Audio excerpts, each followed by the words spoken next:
Hello. No, I promise you, this is not a mirage. You have not drunk too much over Christmas and you're not seeing things.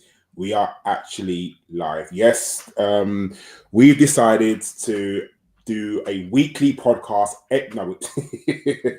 Weekly podcast. Yeah, right. Welcome everybody to ABW, an Arsenal podcast.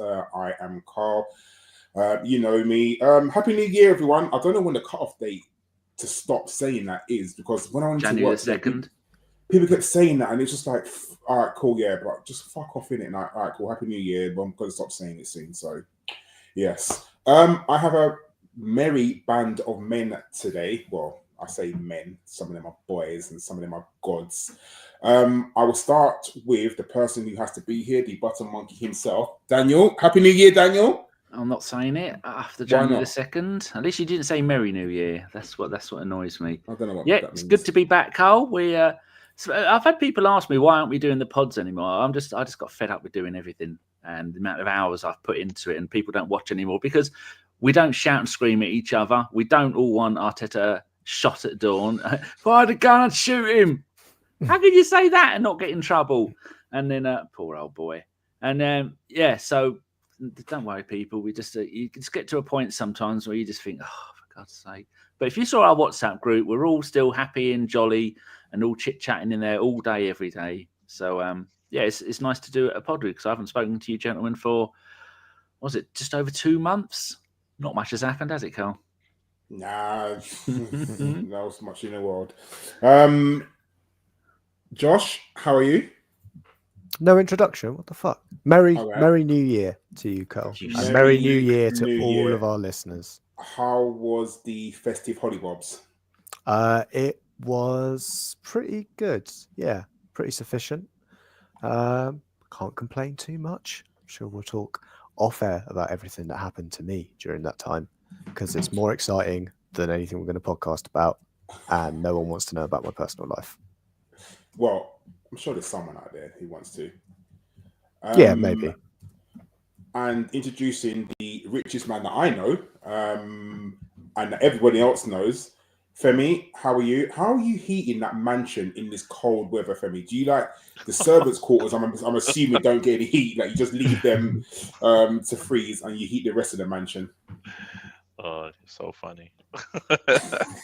Oh, you were mad enough to send us a video of one of the large rooms with you and your family dancing around watching the football. I mean, that telly must have been, what, Karl, 100 inches, 150 inches? At minimum. There was leather sofas as far as the eye could see. None of that bloody IKEA nonsense. Femi's never been to an IKEA in his life. He thinks it's a country next door to Norway. That he flies on his private jet. Femi, how are you? How are you doing? I'm all right. My hands are just warming up properly since last night. It's absolutely frozen. I can still feel my thumb is still got some frostbite or something. But yeah, no, all good. Imagine if you had some clapping to do, then your hands would have been so cold. But yeah, if only you were cheering the team on, trying to back the team rather than just sitting there with your arms folded, going. Huh. That's actually how I was yesterday. Was that, and then just typing away to us. I just got to a point. I was just like that. Yeah. While everyone else was like, "Can you move, please? I want to go home." Yeah. Whereas us, that were nice and warm, that typing away, you're part of the problem. That was it. Yeah. Oh gosh. Excuse me, please. Right. I need to get out. I'm going home. Jesus, can you imagine? We haven't podded for the last 2 months, so we're clearly not going to talk about every game for the last 2 months. Right, let's start at the beginning. Let's start at the very beginning. But I do want to probably just pick out some significant games over the last 2 months, and obviously, there are some talking points that we've got to go for. So, what I'm going to do is quickly, I'll do the Champions League quickly because that's not there. So, I think our Champions League games so far have been really good. We've had that one blip against Inter Milan when we lost away to a penalty. But apart from that, our Champions League sort of games have been, I would say, decent. I mean, we beat Bolton away 5-1, I want to say. I can't remember, it was 5-1. We beat Monaco 3-0, I think it was. So, the Champions League is actually going well. For me, I mean, at the moment, I think we are. Danny, if you can get a graphic up of the Champions League We're table, not I want allowed to say, anymore. We're okay. fourth. I think we're quite high up in the Champions League. So with the new format, I think it's top 8 goes straight through, and then Yeah, we're third. yeah. So The only way I can show you now that we don't pay for anything is I get my phone and then WhatsApp you a picture, and then you can just share it with the others, like the old days, or turn my monitor so we can see it. So I think we've got a good chance of getting through. And Femi, I know you went to Inter Milan, and obviously, the result weren't the best. But what do you think of our Champions League chances of sort of getting through the top 8 and not having to play those extra games in the qualifying to get through? What have we got? I think if we win the next game, we should be safe. I think, and the next game is Prague. I want to say, is it Prague or Girona, isn't it? No, we've got a home game next couple of weeks. I think it's Prague at home. No, Dynamo Zagreb. Dynamo Zagreb. I mean, if we can't win that, that should be not just a win, but rack up some goal difference. Because if you win and your goal difference is up, you're probably going to finish top 8. If you finish top 2, you actually get a more favourable draw. People should look at that as well, because you get a lot of home ties second leg, because they're not going to. They don't do draws over and over again this time. They just do like one draw again, and you'll know your path to the final basically from that one draw. And then that's based on the seedings where you finished on 1 to 8. Will give you it's like NFL and NBA type thing. Give you like a home advantage based on where you finish in the league. But I think if we can get and win that game, I think we should be top 8, which makes Girona game a game that we can mix and match our team, I would say, which we desperately need at the moment, just to get some respite for some of our players. Not that we can rest any players, and which basically we've got no players to rest. We've got no players to rest. Yeah, play left backs, I guess. Jesus, we'll get on to that in a minute. So the Champions League, I think, is going well, and this is our second season back in it, isn't it? Yeah. I mean, realistically, until the draw, you're looking at the path, and in any cup competitions you think there is a chance of winning it. But do you think with the deeper we get into it, Josh, the confidence will grow into the team? Like, if we get through to the top 8 and then we beat the next team in the next round, will confidence grow that, if we do make it to the quarters or semis, then, you get that little bit of belief? I think we're playing really well in the Champions League, to be honest. It's the league form that's the problem. I still back us. That obviously we'll talk at some point about the fact that our star boy is out for probably until April, if we're realistic. That's our main point of concern. I think up until that point, I still think that we could go at least to the semi-finals. I still think we're in the top 3 or 4 sides in Europe, realistically, on our day. And we've lost one game on there, the Inter game. It was tough, but you know what? Over 2 legs, I trust us against them. And I think, I've got no qualms about our Champions League form.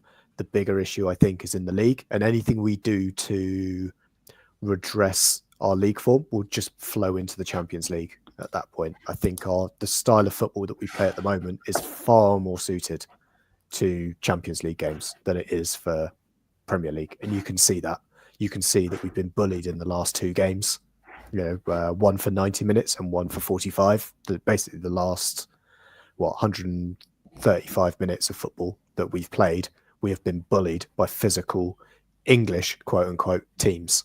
So so long as we avoid anyone like that within the Champions League draw, which I think there's not many teams that play that way, I think we'll be absolutely fine. No, I agree. I think the confidence builds, doesn't it? And I think, if you can get the confidence and thinking, do you know what, we can go to a big European club and beat them, then there's no reason why we can't come back to England and beat, I don't know, a Wolves, whoever. A Brighton. Newcastle. Something like that, Fulham, Yeah, I think our Champions League form, if we can get that form and transfer it to the league, I think it would be absolutely brilliant. So yeah, during the last couple of months, we've had some. I'm just going to quickly brush over some of the results. So we beat Nottingham Forest 3-0, easy win. We beat West Ham. Sorry, second in the table. We beat second in the table. Maybe we put it that way. Makes it sound better. It does, doesn't it? Yeah, second in the we beat second in the table. Yeah. Nottingham Forest, very easily convincing win. It was fine. We beat Manchester United, 2 set-piece goals. Brilliant. They weren't doing too well. Drew with Fulham, not very good.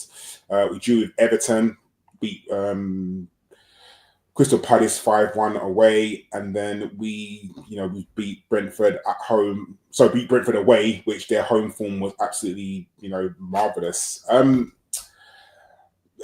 The problem is, I've just said to you how many games we've won, and in those games we played, we've won quite a few games, but it's the not the bad results, but it's the results that we don't win. So, drawing with Everton 0-0 at home, that's not good for anyone. Drawing with Fulham, not good. Drawing with Brighton 1-1. Danny, in the context, we used to look at our last 10 games. We've won more than we've actually lost. But I guess it's the results where the games where you're expected to win and you don't. I said at the Everton 0-0 at home. There's no one who thought we wasn't going to beat Everton at home. And even if they come with their low block, Arsenal Football Club should be expected to beat Everton at home. Do you think it's results like that gets the fans riled because it's a game that we should be expected to win? Everton are hard to play against, as some teams have found out, but we should be beating them. But it's like Josh was saying about the. Some of you have been mentioning in the WhatsApp group about, I think this could be the season we're going to go really far in the Champions League. And then you think, well, like you're saying, with the 0-0 against Everton, how are we going to do that if we can't beat the likes of Everton? And as usual, I forget to go and look at the stats of things like the Champions League. We've conceded a goal every 3 games in the Champions League, but in the Premier League, a goal every game virtually. We've scored 18 in 20 in the league and 2 in 6 in the Champions League. And our goal difference is +9, so we've got the 3rd best goal difference. And then I don't know why that form isn't translating back to the Premier League. Like you were going through the results there, Karl. Newcastle lost 1-0 to Newcastle, 1-0 to Inter, 1-1 with Chelsea. So we scored 1 goal in 3 games. Then the next run of games, we scored 13 goals in 3 games. And then we go a game where we only score a couple, and now we're on a run again where we've only scored 1 goal in the last 2 games. I mean, we were unlucky at points. But then I was looking at the stats that I keep for the season. Last season, we drew 5 games in the Premier League. Season before that, we drew 6. Season before that, we drew 3. We've drawn 7 already this season, Karl. And most of those are by a 1 goal difference. And you think, because we don't have anybody playing up front who is a recognised striker who's going to score you goals. So that's what frustrates me about the 0-0 with Everton. If we'd have had a striker, I mean, it's not even hard to get a striker. You look at some of the players in the Premier League at the moment. The top goal scorers are Mbemo with 13. Not Palmer, he's expensive. Chris Wood cost about a £5 with 12. Vissa, Brentford was about a £5. Kuna at Wolves, they're bottom of the league, and he scored 10 goals. And even like Liam Delap, who they just got off of, who was a Man City youngster at bottom of the league, Ipswich, he scored 8 goals. Our top goal scorer in the Premier League has got 4, 5, 6 goals, something like that. That's the problem, Karl. That's what's making me endlessly angry. And then there was a little bit of light for me that cheered me up. I'm just pissed off with football in general, just the corruption, the referees, everything. When Saka went off, Martinelli went and played on the right wing. And Martinelli played as a right winger on the right wing, run down there the speed of light, get to the touchline, cut it in with his right foot. And people go, whoa, hold on, this isn't what Arsenal do. Arsenal get Saka down there, runs down the right wing, does an Aaron Robben, either runs in the box or crosses it. And then for a few times that Martinelli did that, I thought, well, here we go. You need to start doing this more often. A right footer on the right, putting in old-fashioned crosses, and then you have someone like Havertz there, jump up and nod them in. No. Arteta soon knocked that on the head because it was working. But everything's just winding me up about the football, and that Everton game and the Brighton game just summed it all up for me. Karl made me. I'll just give up watching. I just turn the game off or watch something on the other monitor. I'm just getting so frustrated because you can see it's not going to work. I mean, you know what? Let me what you're talking about, the draws and the goal scoring thing and things like that. It says, I've been keeping a track of this actually because I know in the league, but total games with one or less goals scored by Arsenal is 13 this season. Games where we didn't score at all is 6. Out of those 6 games, Arsenal have lost 4. Arsenal won another 3 1-0, and Arsenal drew 6, 4 of which were 1-1 draws. So what you're saying about our low scoring stuff, where we just go through this like 2 or 3 block periods of not scoring, we've only won the most amount of games we've won in a row this season is 3 in the league. Jesus. Then the most, there was another one as well around draws. Oh yeah, of majority of the draws that we've had, I think 5 out of the 7 we were leading by 1 goal, and we let ourselves get pegged back as well. So you can kind of see where there's a bottleneck coming in the team. There's just like, it's like stop start. I know someone was saying, oh, we're second and we should, everything is all good, but I think it's just one of those where you just need to. I remember when Emery first came to Arsenal and we were like on this crazy 21 game unbeaten run or something like that after we lost these first 2 games. Yeah. But you kind of knew something just isn't right. Like anything could tip it. And then we went to Anfield and got absolutely smashed, and we never recovered from there. And we're kind of like at that point again where one bad result could just tip it one way or not, or one good result could tip it. But we just, every time we get a good result, it doesn't seem to stick. And I don't know why that is. There's just something just not clicking at the moment. It might just be players that are off form, maybe. I don't know. It's like we're putting all our effort into that performance, and then they're just too knackered to perform the next game, almost. And yeah, I think, Femi, as you say, it's we've got like the worst combination right now in our. Well, we've got almost a settled back line now, but the 6 in front of that lot. Or 5, if I get my maths right. 6 or 5? 5. Doesn't matter. Both. Anyway, anyone in front of the back 4 or 5. Yeah. They're either our best players are injured, or the ones that are fit are just so out of form, either through this sickness bug that seems to have wiped itself through the entirety of London. We're not the only team that's been affected by it. Seems Spurs have lost players. I saw Chelsea have had players with the sickness. I don't know what's going around. Maybe it's something to do with the high-end cocaine that goes around the clubs at this time of year. They're on the moody coke. Yeah, it works out well. Who knows? Maybe there's a dodgy batch and it just caught everybody. But yeah, it's so infuriating. And I think the thing that really irks me as well was about 2 and a bit weeks ago. I was on the Highbury squad moonlighting, because we don't podcast here anymore. I think we'll call ourselves the Wednesday Club. Yeah, it was that I said the issue was tactics and that no player would solve that. No player that we bring in will fix us right now. But also, I'm standing here on the other side and demanding players. We need to bring players in. And yes, Karl, I'm sure we'll get onto that in a bit. Yeah, we've spoken a lot about this in our WhatsApp about having control of the game. And do you think that, there are some times when you just want Arteta to go for it, or just want Arsenal just to go for it? We'll be drawing 1-1, or we'll be 1-0 down. You think, you know what? Just literally, I don't want to say this because it's weird, but take the handbrake off a little bit and just go for it. But Arteta just likes this control in the game. He plays. Arsenal plays slow. I don't think Arsenal play free-flowing football in the slightest at all. I don't think we've got the players to do it. That's the other thing. We don't have the attributes within the squad to play a fast tempo at all. But we maybe did the last night when we were 2-0 down. We upped the tempo. We released the play. But to be fair, Newcastle just took off all their players and we were playing against no one up front. but we kind of released the handbrake a little bit. I mean, I would have. We'll get on to last night anyway, but imagine you're defending against 0 defenders. Imagine this radical thing where you took off a left back and put on another forward. Let's put it this way, Femi. It's great playing really amazing football against a team that you're currently 2-0 down to and know that you show almost zero threat. The game's gone.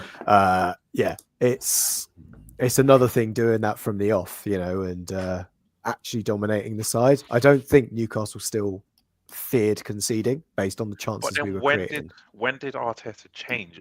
Is it the Man City game where we got absolutely smashed 4-1? Is that the game that changed his mindset? Left. I look back. I've got every single game we've played for the last 4 seasons on a hard drive. I was looking back the other night. It changed as soon as Xhaka left, because we all know that when Tierney attacked down the left, then Saliba or Gabriel will go left back. Xhaka would drop into the defence, and then when he come back again, Xhaka will then go forward. Xhaka would be the tempo. He's gone to Leverkusen. He's done the exact same thing there. First season, won the league. This season, fighting for the title. I mean, even in the last couple of games, the number of players. I mean, I said in the group last night. So we've got Saliba and Gabriel there, and Rice is out on the left wing, and Miles Skelly. Oh, I'm going to mess his name up. He was the one playing the anchor, taking the ball from the 2 centre-backs and bringing it out.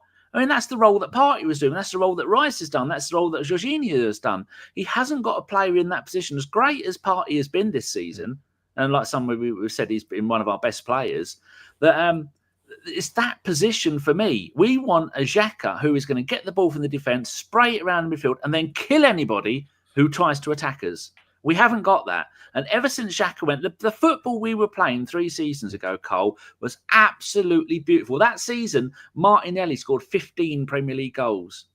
And the next season, 6, and this season, 5. Huh? So did Odegaard. Odegaard, didn't he break the record, didn't he? He was the highest scoring midfield. And now he's got none this season. Yeah. None in 9 months. But It's this even is longer because than that. of the, Arteta just wanting to control the ball. I mean, can I throw in a hand grenade of why I think Odegaard's not doing as well from open play? And I wish I had my little cheerleader for this one, but I'm going to get pelters instead. Declan Rice is the problem. Oh, God, if John's listening, if John's here, moist. He's going to come in here. But I just think the way he's a progressive carrier of the ball, and then the ball's backwards. And everyone's lined up again at that point. I just think it's but then that's on the manager, because then he shouldn't be playing that left midfield role then. I think it's part of tactics. But Rice playing there and his attributes don't help us. He needs to be further back. But Partey is better than him in a 6, which is the other problem. It's almost becoming £100 million albatross.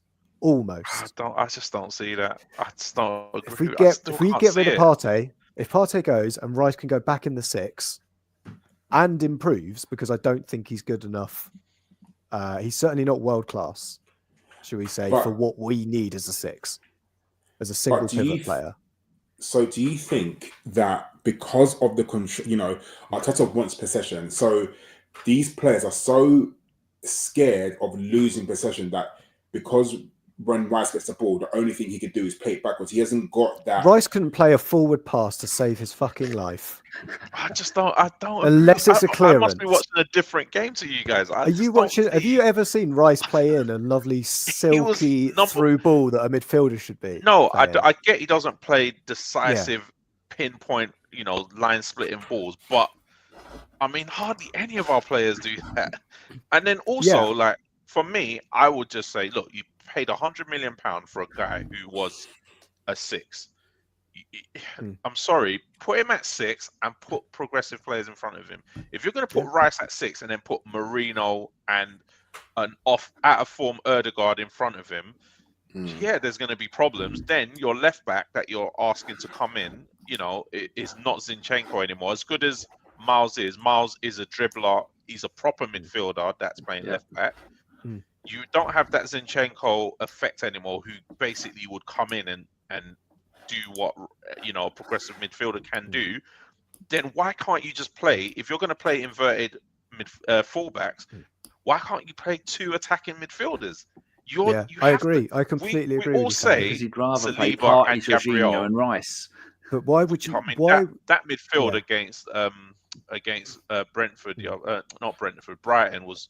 We knew what was coming anyway. in the first half? Honestly, the first half that was the best I've seen Arsenal play in a midfield. They were superb in terms of holding and What game? the Brighton game. Huh? First half, I thought they were superb in terms of nullifying what was happening in that midfield. Second half, awful because suddenly Mikel changed the system. They were man-marking the 3 Brighton midfielders. Yeah, changed the system. Nullifying. Yeah. That's all we ever seem to do. True. All we do is slowing the game down, nullify sucking the air out of it. Yeah, slow the game down, make it slow, make it as controlled and as perfect, and you can't get the ball off us. We'll just kill you in your own half. It's great, but there's no creativity. And that's not necessarily that the midfield needed to do it. I mean, did we watch the game that Martinelli and Trossard and Jesus had? They did nothing in that game, more or less. First half, we were okay. Second half, nothing. Everything broke down at that point. And yeah, I think for me, we've got the issue with no one wants Rice to be in the final third, I think. Unless he's taking a corner, because that's where he's creating all his chances. Listen to this from Stan. Yeah. We're stale. Mikel has turned us into a team full of Jack Grealishes who hasn't scored a goal in over a year, devoid of any creativity. We need a Alexis Sanchez, Maverick-style player, but Mikel doesn't like that sort of chaos. I think, do you know what? I actually agree with that. We do need a player when you come on, or when they start, you just don't know what they're going to do. The last Maverick we had was Trossard when he came in. Yeah. Off the bench. And he was aggressive. And Martinelli when he started. Yeah. But now I think it is the control. I think, he asks his wingers to do so much. Like, listen, we'll get onto Saka later, but like, if you look at what he wants his wingers to do, he wants his wingers to track back so much. And then the problem is when you spend all your time tracking back and then you run back and the keeper gets the ball, you're so tired from tracking back. We haven't got that fast outlet to go forward. So that's why we nullify. We're putting our foot on the ball, waiting for the defenders to come on, and then they hit it out. I just think I really would like Mikel Arteta just for one time to say, do you know what? Just hit it long sometimes. Running behind. You've got Martinelli, he's one of the fastest people in the Premier League. How many times can he get in behind the fullback? Of course, loads of times, but he doesn't do that. I'd love them to just hit it long up to Havertz and Havertz knock it down for Odegaard and, something happens like that. But I don't know, for some reason, you'll see it every single time we have a goal kick. It's kick it out to the central defender, put your foot on the ball, wait for the forward to come and then spray it wide and then try and build up from there. They never just go for it. And I think that's one of Mikel Arteta's downfalls, and I think everyone can see it, but unfortunately we don't have a plan B. I never ever see us play caution to the wind, and it's one of the ones where if you're 1-0 down, you never just say, oh fuck it, let's just go for it. He still plays exactly the same way, but is that down to the players that we have, Josh? Because we must talk about it now. We are bare bones at the moment. I mean, for the last 4 games, we've had 5 left backs in the squad and 4 left backs on the bench. How did Arsenal Football Club, arguably the biggest club in London, arguably one of the top 10 clubs, actually not arguably, we are one of the top 10 clubs in world football. How did we get to a point where we have 4 left backs sitting on the sub bench? I think it's a couple of things. Half of them are injury prone, so we needed that many left backs at one point. That's a good point. Yeah. And the other one is that we took a gamble on our forward line being able to take us through. Now, I wondered at the end of the summer that we were playing a game that we had enough in our forward line to take us to this window, and that in January we had a plan. And we're 8 days in. I don't know if we can be too harsh. Certainly we need to bring in people quickly. But yeah, that's my Can I ask you guys a question? How many all right, let's take away the sickness and the niggly players and all of that type of stuff. How many players are actually injured right now, as officially injured? 4. That's it. We actually have 4 players injured. We actually only have one forward injured, which is Saka. If you want to throw Ethan in, we can. We actually only have one forward injury at the moment. That's the honest truth. Yeah. Which means there's something wrong with the way the squad has been built. The midfield options are so non-existent. It was basically relying on Ødegaard staying fit the whole season, like he has been for the last 3 seasons, and Saka as well. That's literally what I think the plan was. These two would never get injured, so we don't need to worry about, taking them out and rotating them. We've got 4 injuries, and we can only make 2 subs in a game that we're losing 2-0. The last 2 games, Brighton made 5 subs. Newcastle yesterday made 5 subs. We made 2 subs against Brighton. We made 3 yesterday, one of which was to replace our left back. Like you were just saying, when is it time to say, you know what? They're not attacking us anymore. They've got no forwards on the pitch. They're basically playing 5-5-0 or 5-1-5-5, whatever the keeper is. Like, why can't we just not bring another left back on? What is the point of Raheem Sterling? Like, what is the actual point of him? I know if he's not fit, why is he on the bench? Let me put it like that, first of all. Yeah. If he's not fit, put a young striker on the bench and just throw him on. You don't know what could happen, but just bringing on the left back for a left back, just negligible differences, isn't it? Yeah. I do want to talk about Raheem Sterling. I think now's probably the best time as any. Danny, I don't get. I mean, he was a panic buy. He was literally the essence of a panic buy. Or not even a buy, a panic loan, I should say. He has literally done nothing for Arsenal. He doesn't even come on a sub, and that's so unfortunate. And there are so many games this season where we were either drawing or losing, and you just wanted an attacking threat, and still Mikel Arteta does not bring him on. I don't know if what was the point? Was it just a case of we need a replacement just in case Saka gets injured, and this is the person to get? He was obviously, in the grand scheme of things, very, very cheap. I think we're paying maybe 100 grand of his wages, or something silly like that. Is it down to the player, or is it down to Mikel Arteta, as per normal, not trusting the entire squad and only wanting to play the people who he trusts?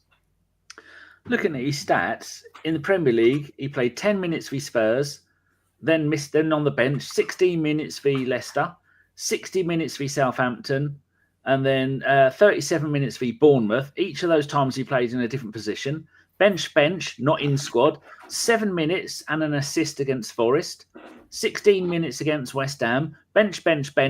Then 4 games of a knee problem. And then in the Champions League, he's played 17 minutes against Atlanta, game 1, and game 3, 22 minutes against Shakhtar Donetsk. And then he's played 81, 90, and 70 in the 3 League Cup games that he was fit for. It is a player that you would think that if you could have any one player in the last decade of Premier League football for Bukayo Saka to learn anything, to try and get him that final couple of percent, because he's almost a perfect player, the player you would want him to learn from is going to be Raheem Sterling, a fellow Englishman, a fellow Londoner, someone who has been there, done it, won it, an England international, a magnificent player who I hate because he was so good for so long. And then you go, well, if there's nothing else you're going to learn from him, or not when he's not playing. And when he's had the chances to play him, like in the league, centre-forward position, then he played left wing, then he played right wing. That's not where you want to play him. I mean, the goal-scoring ability that Sterling has, he was scoring 20-odd goals a season. So even if you just say to him, right, go out there, we're going to play you up front, you know where to go. You and Saka can swap around positions, and you can swap around with Martinelli on the left wing. And you've got the ability for Sterling to play in any one of the 4 front positions and do the job. And when you add up the minutes this season, 426 minutes, of which 146 were in the Premier League. I mean, that's not even 2 games in the Premier League's worth of minutes, partly due to injury, but he's just on the bench over and over 4, 5, 6, 7, 8, 9, 10 times, 11 times this season. He's been on the bench, unused on the bench. He didn't come to Arsenal for that. This is the problem where I think Josh and I has had many discussions about this. I said that selling Smith Rowe and Nelson at the beginning of the season was a mistake and not replacing them. And I can understand why Josh's counter argument was where he said Mikel Arteta didn't play them anyway. But just because he didn't play them doesn't mean they shouldn't have been played. And this is the issue that I have where Mikel Arteta, he's a bit like when Arsene Wenger used to be. He used to trust the squad that he picked, and that squad should be able to do the job that he wants them to do. Unfortunately, Mikel Arteta, for love nor money, will he take off Saka? And how many podcasts, Karl, did you go? He's playing him every minute of every game, league, cup, fantasy, the charity shield. He's playing him in the under-21s, the under-8. Playing for the women's side every single 90 minutes, week in, week out. And he said every time Karl, you say he's going to get injured, and it's just taken 3.5 seasons for him to get maybe a season-ending injury. And I think the issue is that you don't play these players for how many odd games, and then you just throw them in, expect them to be, match fit or fine or do a job. And that's not how football works. Like, even if Sterling was even half fit yesterday, isn't a League Cup game when you're 2-0 down kind of the game to bring him on to get some fitness, because you're going to need him over the next few games. And what you can do? Throw him in against Man United. I mean, Man United are on the rise a little bit. I mean, I know they drew Liverpool, but that's going to give them confidence. So they're going to come to Arsenal thinking, well, we've gone away to Liverpool and we've got a draw. We possibly should have won the game. And just be honest, Man United should have beat Liverpool on Sunday. And now you're thinking, okay, what are we going to do? Because our players are going to be shattered. Man United had a full week's rest. They had not had a midweek game. Our players have played, we basically played our first team yesterday on Tuesday. And our players are going to be tired. So are you looking to play, Trossard again, Martinelli again? The only thing you can possibly think of was bringing on Gabriel Jesus for another, whoever he comes in for.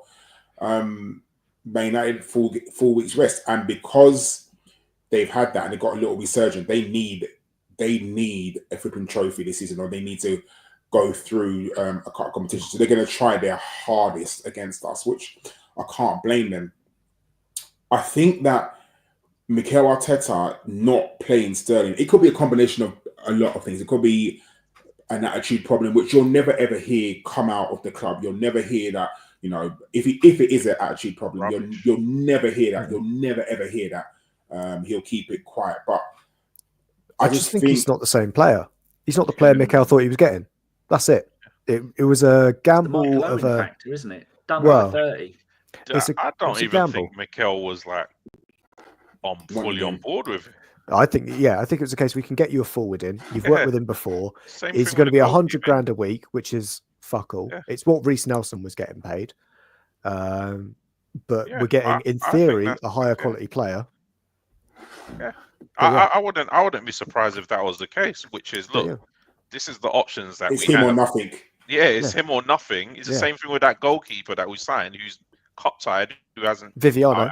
I've got a strange feeling he's going to start on Sunday, his first game, and that's really scary because you're bringing the keeper who hasn't played for the whole season in goal. Of course, he's playing Sunday. Of course, 100%.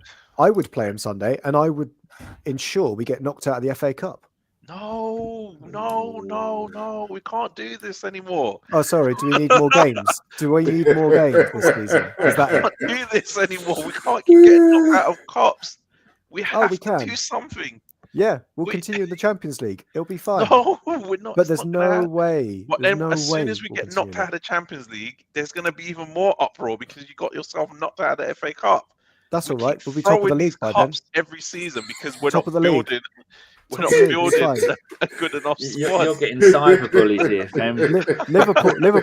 Liverpool are bottling it. Oh, we can't. We're not get even in knocked out of the February yet, FA Cup. Femi. We're not even February yet. Especially to Liverpool haven't Man even started United bottling of yet. all teams. If we were playing like a lower league team, I'd rather lose to them than We Man are. United. We are playing a lower league team. We're playing Man United.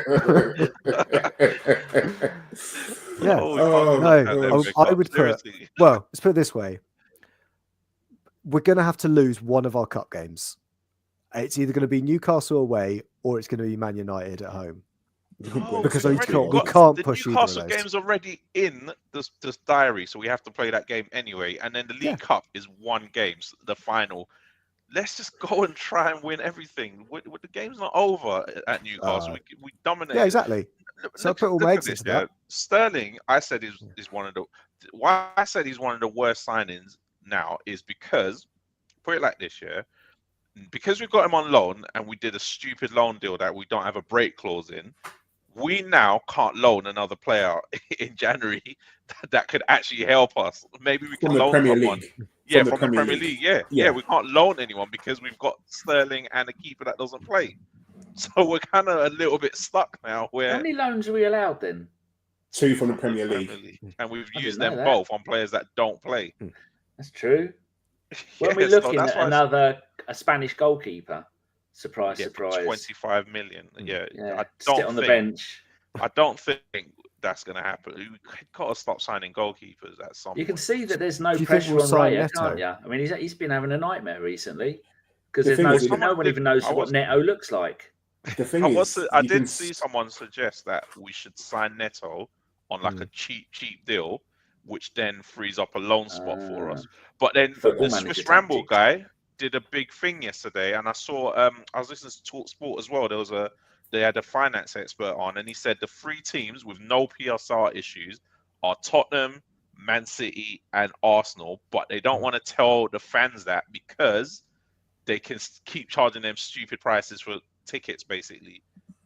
Man City have got no PSR problems. Of course they haven't. No. Who they paid to say they that? made like 100 million last season without spending any money. We have no. Oh yeah, they sold all their kids, didn't they? That's what they do. They sell all their kids and they sold that Alvarez guy who they signed for like 8 million for like 80 million. Yeah, that's another one. Yeah, we just don't have PSR issues. So is it that we're waiting for the perfect player? But I guess we'll talk about transfers. Doesn't this remind you of Wenger's transfer tactics? Yeah. It's like he left his book and they just read the same. They just read the book. I think, Femi, it's more frustrating though, isn't it? Instead of signing just diminutive playmakers and not dealing with the fact we've got no defenders, we're only signing left backs and goalkeepers. We have a once in a generation centre-back pairing, Karl, and we're not making the most of it, are we? Look, there's something I wanted to ask you, Karl. I've just got some stats up because I love a bit of that. When Declan Rice had his best ever season of his life was when his last season at West Ham. He played 47 games at defensive midfield, 5 goals, 3 assists. Comes to Arsenal. Oh, I'm going to be playing in the DM. No. Just like Wenger when he would sign players and go, yeah, you're not actually playing where you've played your entire career. I'm going to play you elsewhere. And he's come to Arsenal and he's done bugger all. Hold on, I changed that. Compared to how he did at West Ham, being the captain, running the game. And then Moreno, last season when he was at, I thought Moreno was the defensive midfielder. Turns out he's not. Last season, 38 games, 7 goals, 4 assists from central midfield, and then 2 games attacking midfield. So they're the players. Karl, why is he playing Moreno as the holding midfielder and playing Rice next to Ødegaard when those 2 players have built a career on playing the opposite way around? What the fuck is he doing? Because he looks at how he can control the game, and that's the thing with Arteta. He looks at what he can do to control the game, and he probably thinks that Moreno is better on the ball than Declan Rice is. So when the ball goes from the goalkeeper to the centre back back to the goalkeeper to the right back to the goalkeeper, and then Moreno gets the ball, or whoever's playing in that 6, so whether it be Partey, whether it be Moreno, they get the ball and then they can hit it forward, which we know that Declan Rice obviously doesn't like to do. that's probably the reason why, unfortunately, it's just a case of, you know, everyone, when Marino was signed, everyone thought that Marino would be the replacement for Xhaka, and he's not, unfortunately. And we still do not have a replacement for Granit Xhaka. It's just one of those things, we just don't have one. And unfortunately, until we get a left 8 who can be progressive and link up with whoever's playing on the left, whether it be Trossard, whether it be Martinelli, whoever, we aren't going to, unfortunately, be a good team. And it's sad to think that, you know, everyone was probably thinking, oh, Man City have dropped off. This is Arsenal's best chance. And unfortunately, we find ourselves 7 points behind Liverpool, with Liverpool having the game in hand. So Liverpool need a monumental drop-off for us to even think. But at the moment, you look at us and we can't score a goal. I mean, I think the football thing, Femi, you've obviously been to loads of games. Don't you just find the football just boring? And I never thought I'd ever say that about an Arsenal team, to watch them and find them boring to watch. And is that projected in the stadium? Yeah. So basically, yesterday was the first. It is the first home game we've lost. So I will kind of put it with that. But yesterday was the first time since the Emery era and the end of the Wenger era that fans were just, after 75 minutes, fans were just leaving. By 78 minutes, I don't know if the TV picked up on it, but the Newcastle fans started waving at the Arsenal fans that were sitting above them. They were just streaming out. By 82 minutes, half the stadium was empty. Half the stadium was empty at 82 minutes. I couldn't believe with my eyes. I've only ever left once early, and that was a game against Monaco. And that was in injury time when I left as well. That's the earliest I've ever left a home game, is in injury time, when I was just like, this is a joke. When we scored, and I think they went right down the other end and scored as well.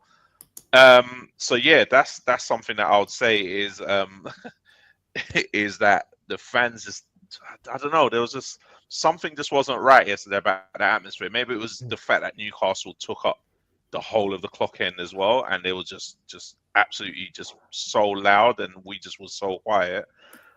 Now, when it comes to the atmosphere and the style of play, I think it's so linked together. Put it like this: when we go away from home, this style of play that we're doing, I think it's to frustrate the away fans. Josh can probably attest to this. It's like we slow it down so much to kill the away crowd from getting any sort of momentum, where if we're up by 2, I can fully understand, because there's nothing that away crowd can do. They'll be so annoyed. But when you're 1-0 up and you're taking so long with every set piece, every movement, what it does then, it actually raises the volume of the away crowd, which is what we're finding now. Now that we're getting that reputation, now the crowds are getting louder and louder. But what we're not now doing is we're transferring that same style of play to the home ground. So, for example, yesterday there was about 2 minutes that we had a flurry of, I don't know, like half chances. I wouldn't even call them full chances. The crowd got up, everyone was shouting, come on, come on. And then we got a corner, and then it took about 1.5 minutes to take the corner. By the time you know it, the crowd is just flat again. And it's like, how do you build momentum? Do you remember the season where I kept saying, this is the best atmosphere I've ever been in? Every week I kept saying that. They've killed it with the style of play, because it's just like, and I know one thing I will give them a little bit of a defense is teams just come. Every team now comes and just packs their defense. Every team, no matter who we play, whether it's Liverpool, well, Liverpool a little bit less, but whether it's Newcastle, Everton, every single team knows our weakness. So you can't blame them for doing that. But then we just haven't found a way around it. So all we do is just pass the ball side to side, slow, side, slow, back, side, slow, go forward, it comes back, and it's like, oh my God, this is so boring. And then to make matters worse, when we do get the ball forward, we just don't have any sort of nowhere to pass. First of all, we have nowhere to pass. There's no holes, there's no gaps, nothing. There's nowhere to go. So it's just like a massive combination of either we're unlucky that teams have found this way of playing against us, or we just have not found a solution. I mean, yesterday we ended the game with our playmakers were Saliba and Gabriel. They were the ones who were trying to do through balls. They ended up being the ones who were crossing the ball. Their crosses were terrible as well. All the balls were going to Gabriel and Saliba, where they should be going to a proper playmaker, and they were just. I couldn't believe my eyes, and it's just like, oh, come on, guys! Like there has to be. Mikel just has to sit down in his lab and come up with something different. We cannot say the left 8 position because Xhaka's not there anymore. If it's not there, get rid of it. I agree, Femi. Formation, like play a double pivot in midfield. Do something.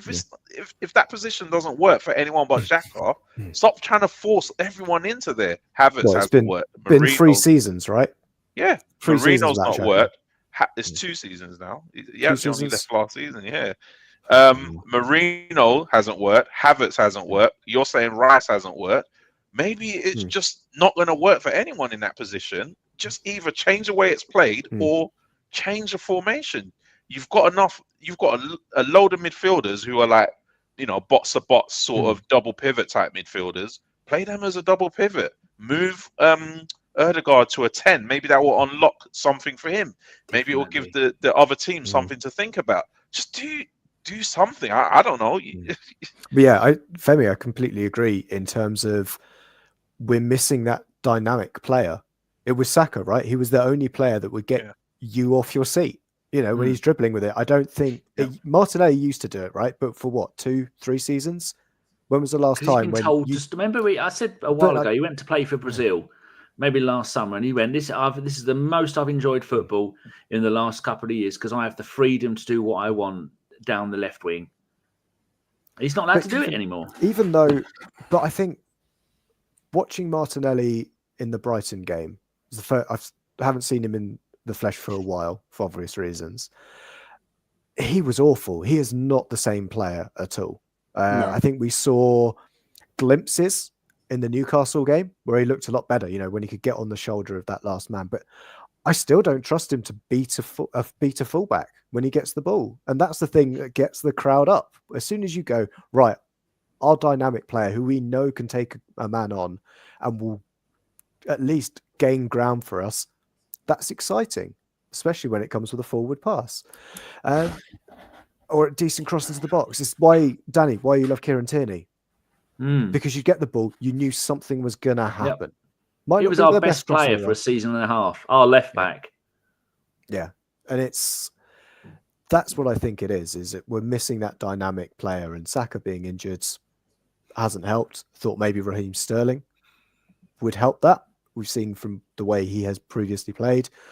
Ross has mentioned Jesus. Again, doesn't do it anymore. I don't trust him to take on a man. And yeah, I think we need to have a look at the market for that. Not necessarily, I don't think we'll ever buy a chaotic player, but there's players out there. I think we've been listing them for the last You put a wonderful list to 12 days last night of about 10 players and different scenarios. You should try emailing the club. All available. And we're in the position where we don't necessarily need elite talent. We need to use a Arsenal vision term. We need to bring the floor up rather than the ceiling. You can see our backups. Femi, I know you've been mentioning it. Karl, you've been mentioning it in the group. Look at Liverpool's backup front three. It's almost better than our first choice front three. It's the fact that they can bring in anyone and they wouldn't be like, oh God, apart from Salah, like they wouldn't be like, oh my God, like so-and-so is not playing, because they can just swap anyone in and just still be okay. We don't have that in the slightest. I mean, our backups, I mean, you could go around the whole pitch and talk about, we don't have a backup for William Saliba. If William Saliba doesn't play, We don't have a right-footed centre-back in the squad. And I know you can talk about, Ben White can play there and Timber can play there. The one I was going to name is the one that's perpetually injured. It's Tomiyasu. That's who's meant to be the fullback, isn't he? He's meant to be the centre-back. So those all, but Tomiyasu, I'm a little bit, I've got my thoughts about Tomiyasu, and I don't think it's an injury, but and you're thinking about that, and then you're thinking, we don't have so William Saliba is forced to play every game. We lost the league 2 seasons ago because William Saliba got injured. Yeah, and that's facts. That's fact. We lost the league because he got injured. We would have won the league that season, hands down, and we was forced to bring in Rob Holding.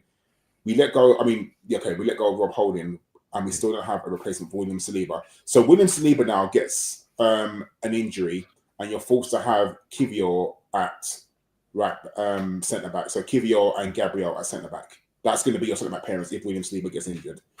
And it's just like, listen, let's be very, very honest right now. William Saliba has been very poor for the past 2 months. Is he getting tired? Could well be. It could well be. He has been poor for the past 2 months, and there's no one that can say otherwise. And I don't know if from that Bournemouth game that rocked him a little bit, I don't know if that's in his head, but he hasn't been very, very good at all. I'm not saying he's been shit, but let me make this clear. He hasn't been the William Saliba that we've come accustomed to. Yeah, I agree. I think we expect a 10 out of 10 from Saliba every game. Right now, he's putting out 8 out of 10s. Still better than most players, defenders in the Premier League. Or maybe in the world. I thought Timber looked tired yesterday. I thought that Hasn't he been struggling with fitness because he missed the game before that, didn't he? Suspended. No, he was suspended. He looked really tired yesterday. That was probably his worst game for us, I would say, Timber.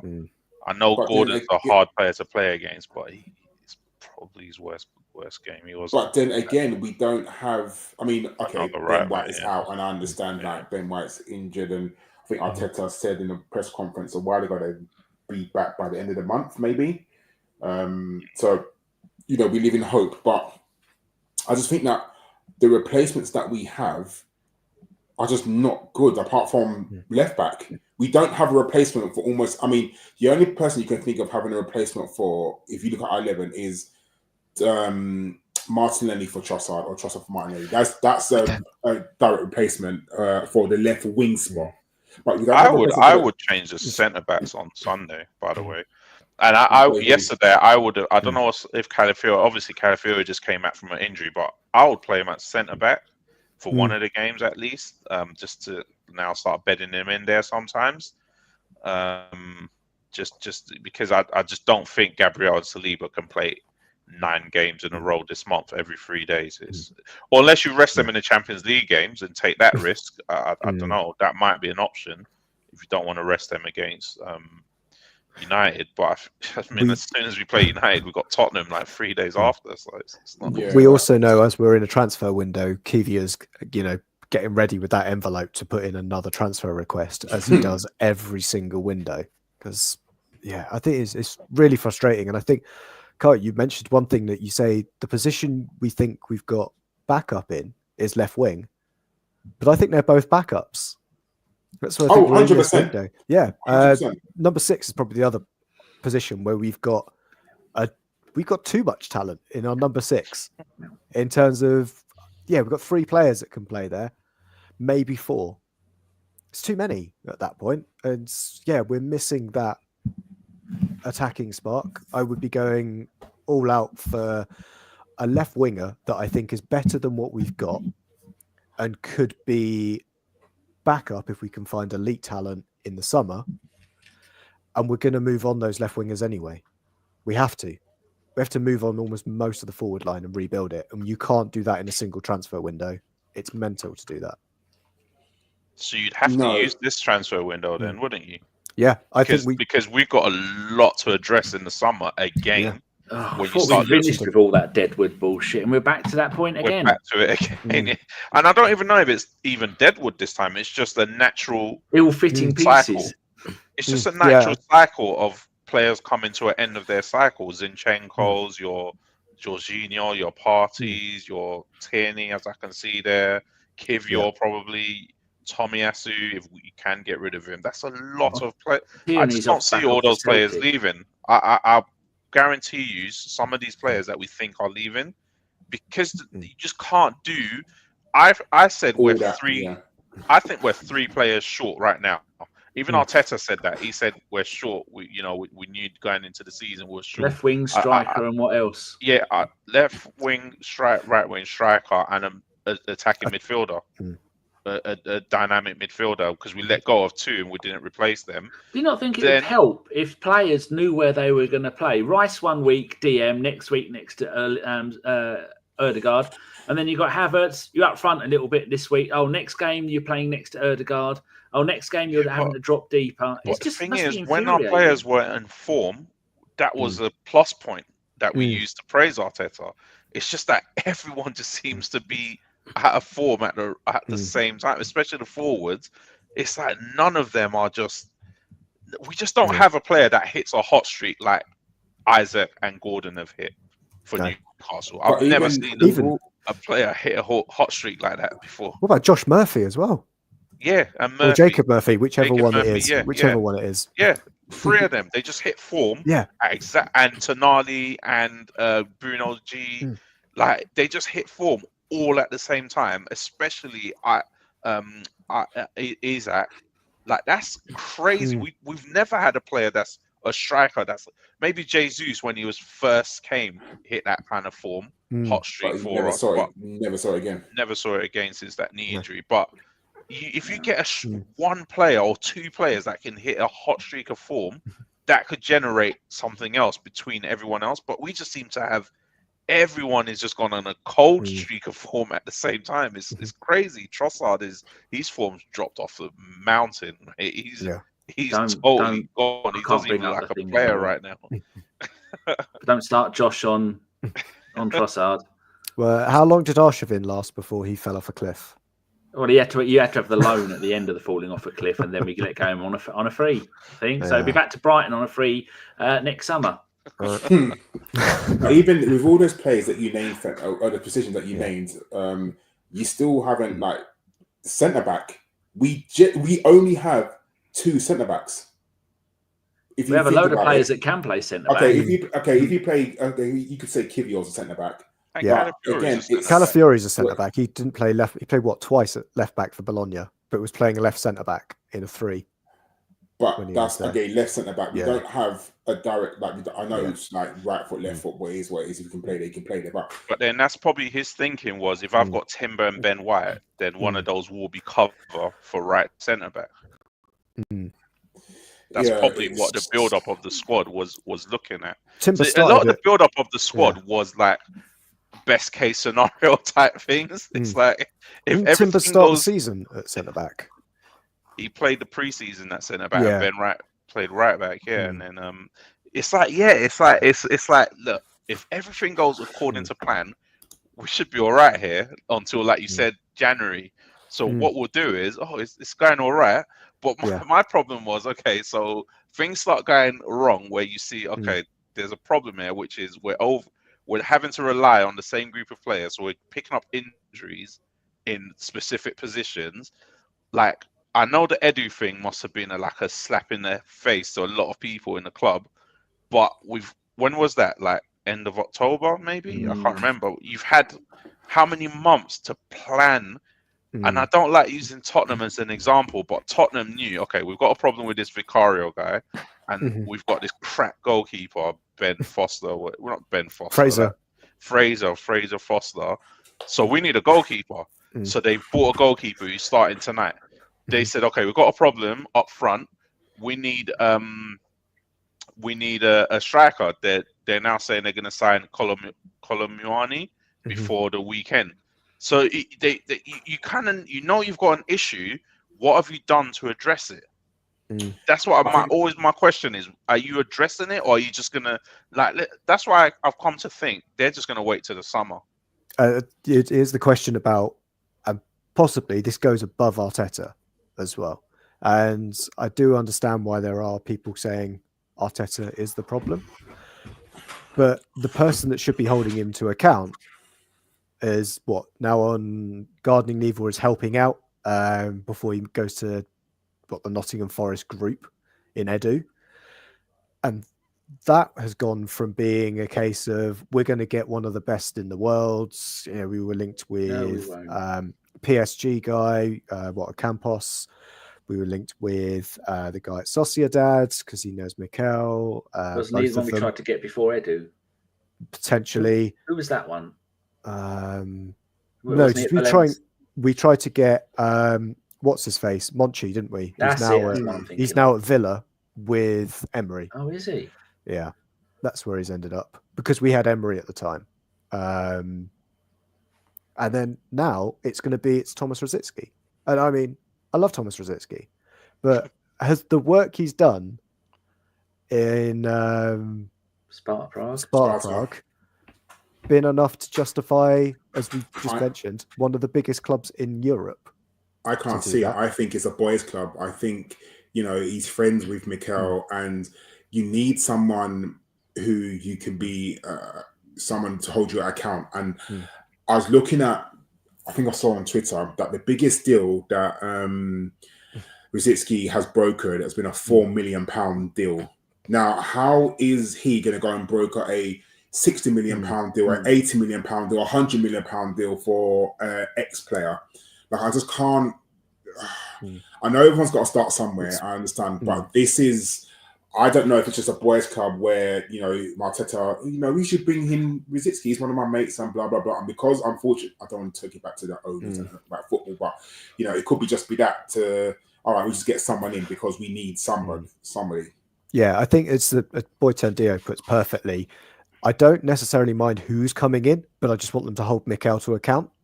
That's what their job should be at this point. How can Rosicky hold Mikel Arteta to account? I just really want to know that. If it, let's say it goes absolutely massively messed up, can you picture Rosicky sacking Mikel Arteta? No, I just can't see that. Yeah, that's what I think. It's about the profile, and I don't know what job he does there, right? What has he done? Edu, came from a similar position, I guess. We brought him in, but we were in a completely different position back then, right? We were struggling around 8th. Yeah. And that's where we come to the point, as you say, Karl, Femi, with the natural progression of this squad. We're now at a team that we had those players who have taken us from 8th to 4th. We now need to get rid of some of those players because they're not good enough to step up from, that jump from finishing second in the league to finishing first is massive. Mm-hmm. So if we had to summarise individually, Karl, start with you.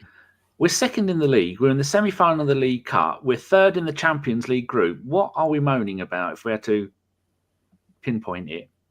Because that's not a bad season, is it? No, it's not. But you're looking at the style of play, and the problem is everyone thought that if Man City had dropped off, we were next in line. Yeah, that's my point. It should have been us. And unfortunately, Liverpool, Liverpool have come in and stepped up and done well. The style of play, like I was saying to everyone and Femi alluded to, like the style of play of Arsenal is boring. It's slow. It's progressive. We don't have the play, and the reason why we're in the position that we're in is because we don't have the players. And everyone at the start of the season, I mean, we went for 2 strikers and we didn't get one. So that goes to show you that we wanted a striker, but unfortunately we just didn't get one.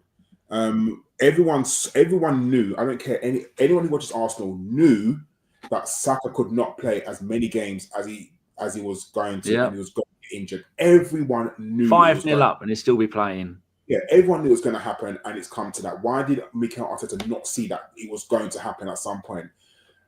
Odegaard can't play every single game, but yet still, there's no direct replacement for Odegaard. And when Odegaard got injured, yes, we suffered a little bit, but he's not looked himself. So you're thinking to yourself, you can't even take him out of the squad and say, okay, do you know what? I'm gonna not gonna play for a while. At Brighton, he was obviously not well, and Josh, you would have seen it firsthand. He was awful when at Brighton. He was genuinely not well, and he should have come on the pitch. But because we have absolutely no one else, he had to come on the pitch and try and win the game. So I think that's the issue, that everyone can kind of, I mean, it's not Football Manager, but everyone can kind of see what the issue is or what needs to be done.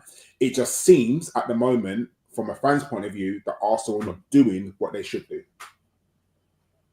Anyone else want to have a stab at what we're moaning about? Yeah, I agree. Style of play and squad makeup. That's the two things I have written down. Style of play and squad makeup. If we're saying we've technically, I mean, not everyone's 100%, but we're saying we technically only have 4 players out, and it feels like we're down to bare bones. That means there's a problem with the squad build, and also with the squad build. You were talking about Saka. I was looking at something earlier, the games that he played, that we were well up. Just a small sample. There's many examples of this. Monaco at home were 3-0 up. He still played 90 minutes. Where else did I go? Man United were 2-0 up, cruising, still played 90 minutes. West Ham away, he came off early in that game, 74 minutes, were 5-2 up. Sporting away were 5-1 up very early in that game. He still played 90 minutes. That's because of squad build. So my main thing is style of play, and the way that we've built this squad is not sustainable short and long term, because I just look at the amount of games that we got coming up and the way that our players look already, and it's like it's relentless. It's non-stop. Who said we had a 10-day break in February? Was that you, Josh? I think someone said that. We've got a 10-day break in February, I think. No, don't think it was me. More if we get knocked out of the FA Cup like you want us to, but at the moment, we need it. We need that Dubai lever. We've got 5 games in February as it is at the moment. 5 games. Oh, and February's a short month. We've got it's March. March. We've only got 2 so far. Yeah, no, but that's because the Champions League and the League Cup final, if you get there, hasn't been added as well, and Champions League. So it's going to be a slog this month. I'm telling you that now. Especially I think what we need is we need that injection of hope, and right now we can't see that coming from the manager. Can't see it coming from behind the club. There's nothing on the pitch. It's even to the point where the away fans in the Brighton game were not necessarily celebrating corners as much as I think I've seen in previous weeks. It just wasn't there. I think there's, you say, Femi, it's not exciting football. It's the brand of football that's been brought back to the Emirates that I can see in away games just isn't working. The Amex is not. If you think the Emirates home crowd gets a bad rap or is quiet, is a library, the Amex can be at a similar level. It was fired up for that Arsenal game, not only because of the whole Veltman Declan Rice thing, but also because of, just as you say, 2 minutes for every corner. And I think from what I could see in that game, if Gabriel is being blocked by anybody at a corner, we won't take the corner until he's free. He's the trigger. And then that's how Ethan gets a yellow card. It's from that. He's just waiting. But O'Reilly and Gabriel are too busy fighting. And it gets delayed. And I can see, if I'm watching that every week, I just get frustrated. I just go, I don't know, how many times, Femi, have you been watching the game and go, why have I spent 70 quid on this? And that used to be opposition goalkeepers.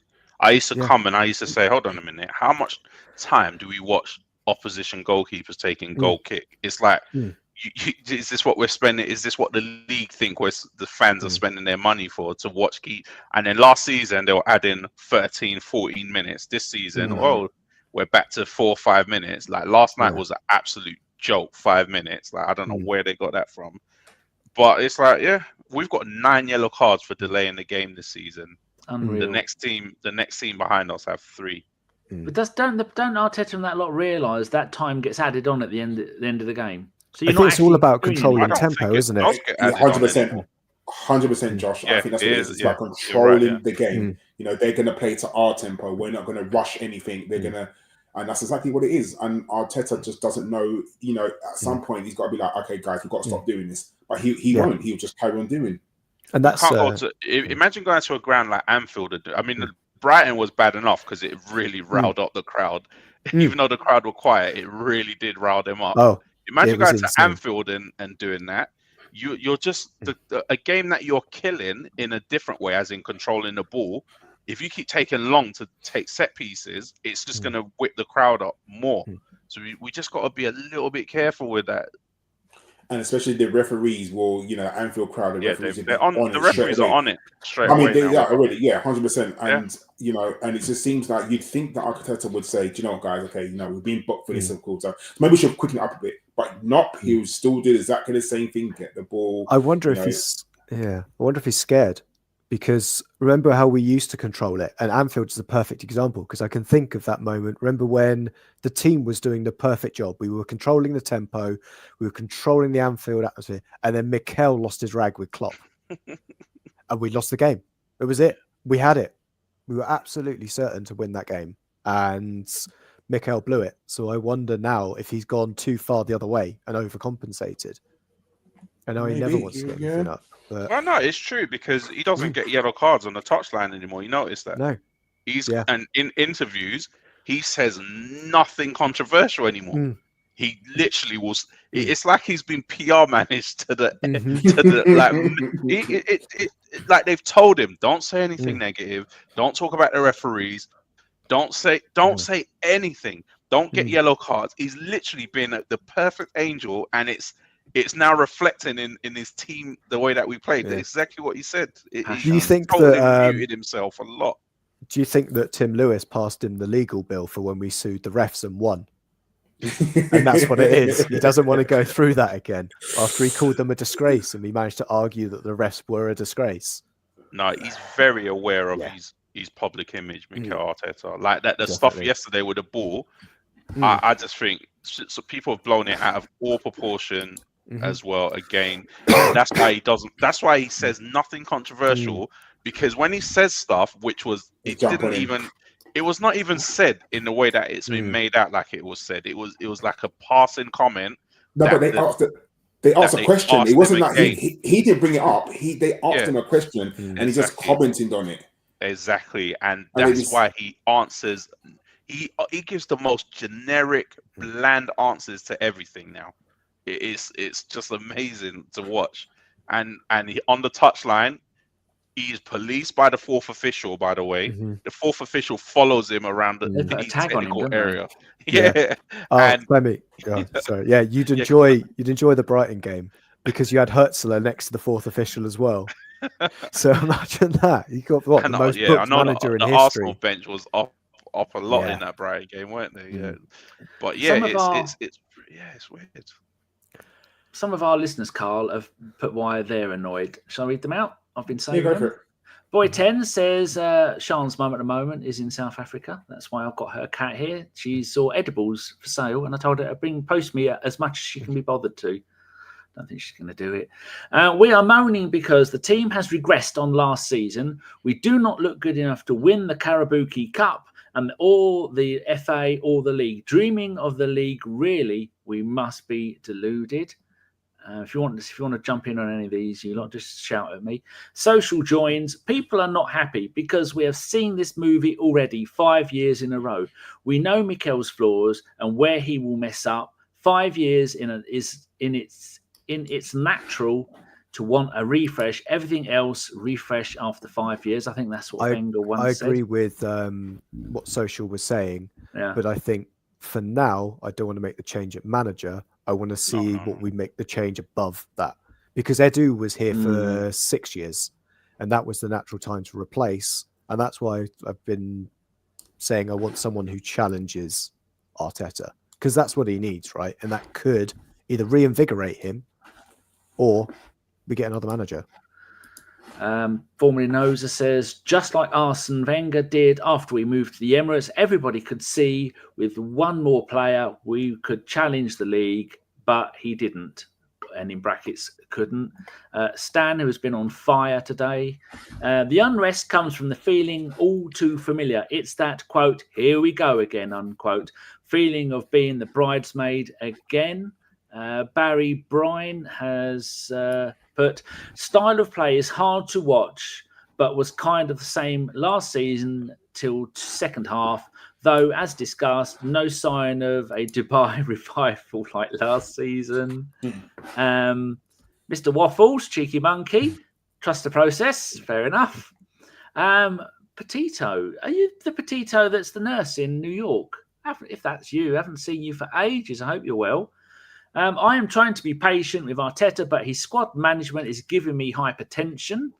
That might well be him if he's talking about hypertension. That's a question for. I've got loads of questions, Karl. Russ Morgan, we are refed differently. That's all. And Phil agrees with him. We are refed differently, but I am fed up with how long we take for throw-ins, Karl. Now, do you know what? Now you've mentioned the word rest, I think I need to hang on. Can I ask? Do I get money for this? I asked specifically. Yes, you. As Danny has a surplus of money lately, is whisking his way to you. Just put your PayPal in the WhatsApp group. We've got to keep him sweet, Karl. Otherwise, Sophie will nab him. Nah, he's loyal. He's a loyal one. Of course, he is. I'm not worth that much. Josh, I listen. I always say this, and I'm really honest. I think every team in the league can say their ref differently. I genuinely do. I think every team thinks that the referees are out to get them. And when you see some of the decisions that are made, that the referees made, I guess every team has kind of a grievance against the referees. And I just look at some of the absolutely stupid decisions that have been made lately. So the Aston Villa red card, the Duran red card. Yeah. How that's a red card, I will never ever know. Have you seen they did that on the Howard Webb PR show? I refuse to watch it. Yeah, I'll go through what they mentioned on that, because I think you're just about to mention the point that ties that all together. About refs, but yeah, if you want to go on with so the João Pedro elbow, non-elbow, how that's not a red card. I honestly don't get it. I don't get how that's not a red card. It's just so weird.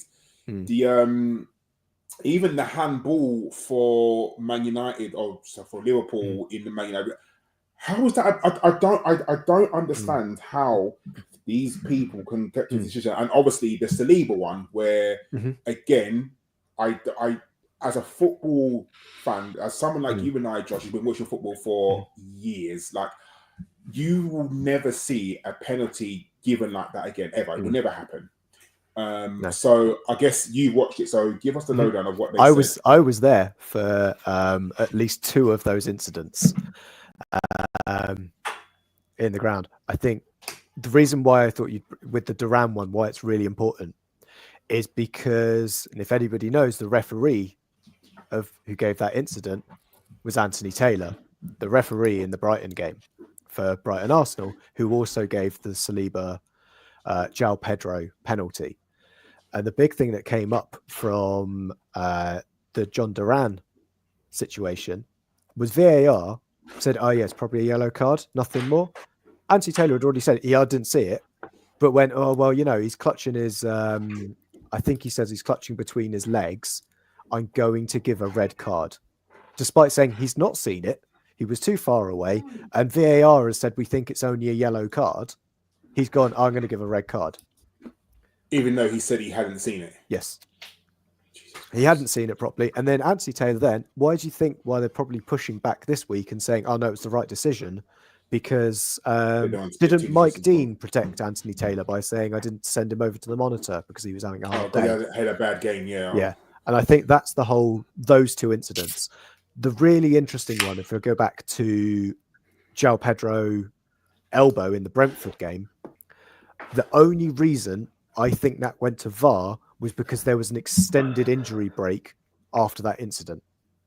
There was no way they were going to look at it, but they had nothing else to do, because the game was going to continue if another Brentford player who wasn't involved went down injured.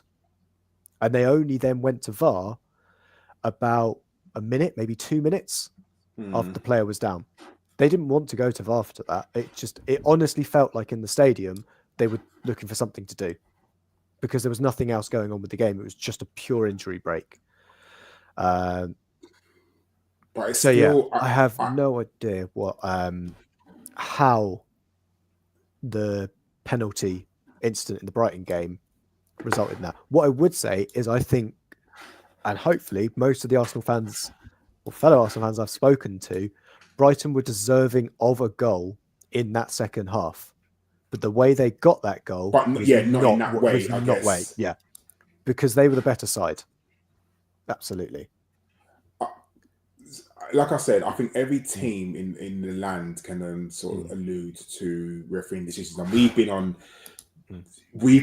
the side of some very dodgy referee decisions, and I guess, you know, because I don't watch every single team's every game, like I'm sure there's been some very wild ones in other games. Like if you look at, this is an Arsenal podcast, so I won't just base it on Arsenal stuff, but you look at the Declan Rice second yellow card against Brighton, second game of the season, was it, or something along them lines? Yeah.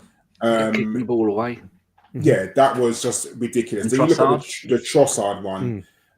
There has not been a player in the Premier League this season or another team who has suffered getting a second yellow card for having kicked the ball away. And I think it happened in also the Man United Liverpool game. I can't remember what player. Someone kicked it away. I think it was Garnacho did it.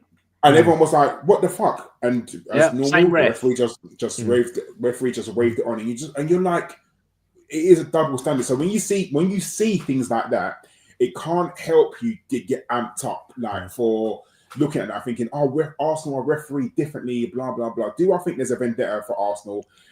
You know, I don't think there's a vendetta for Arsenal. I just genuinely think, honestly, I genuinely think. Thank you, Phil Macker.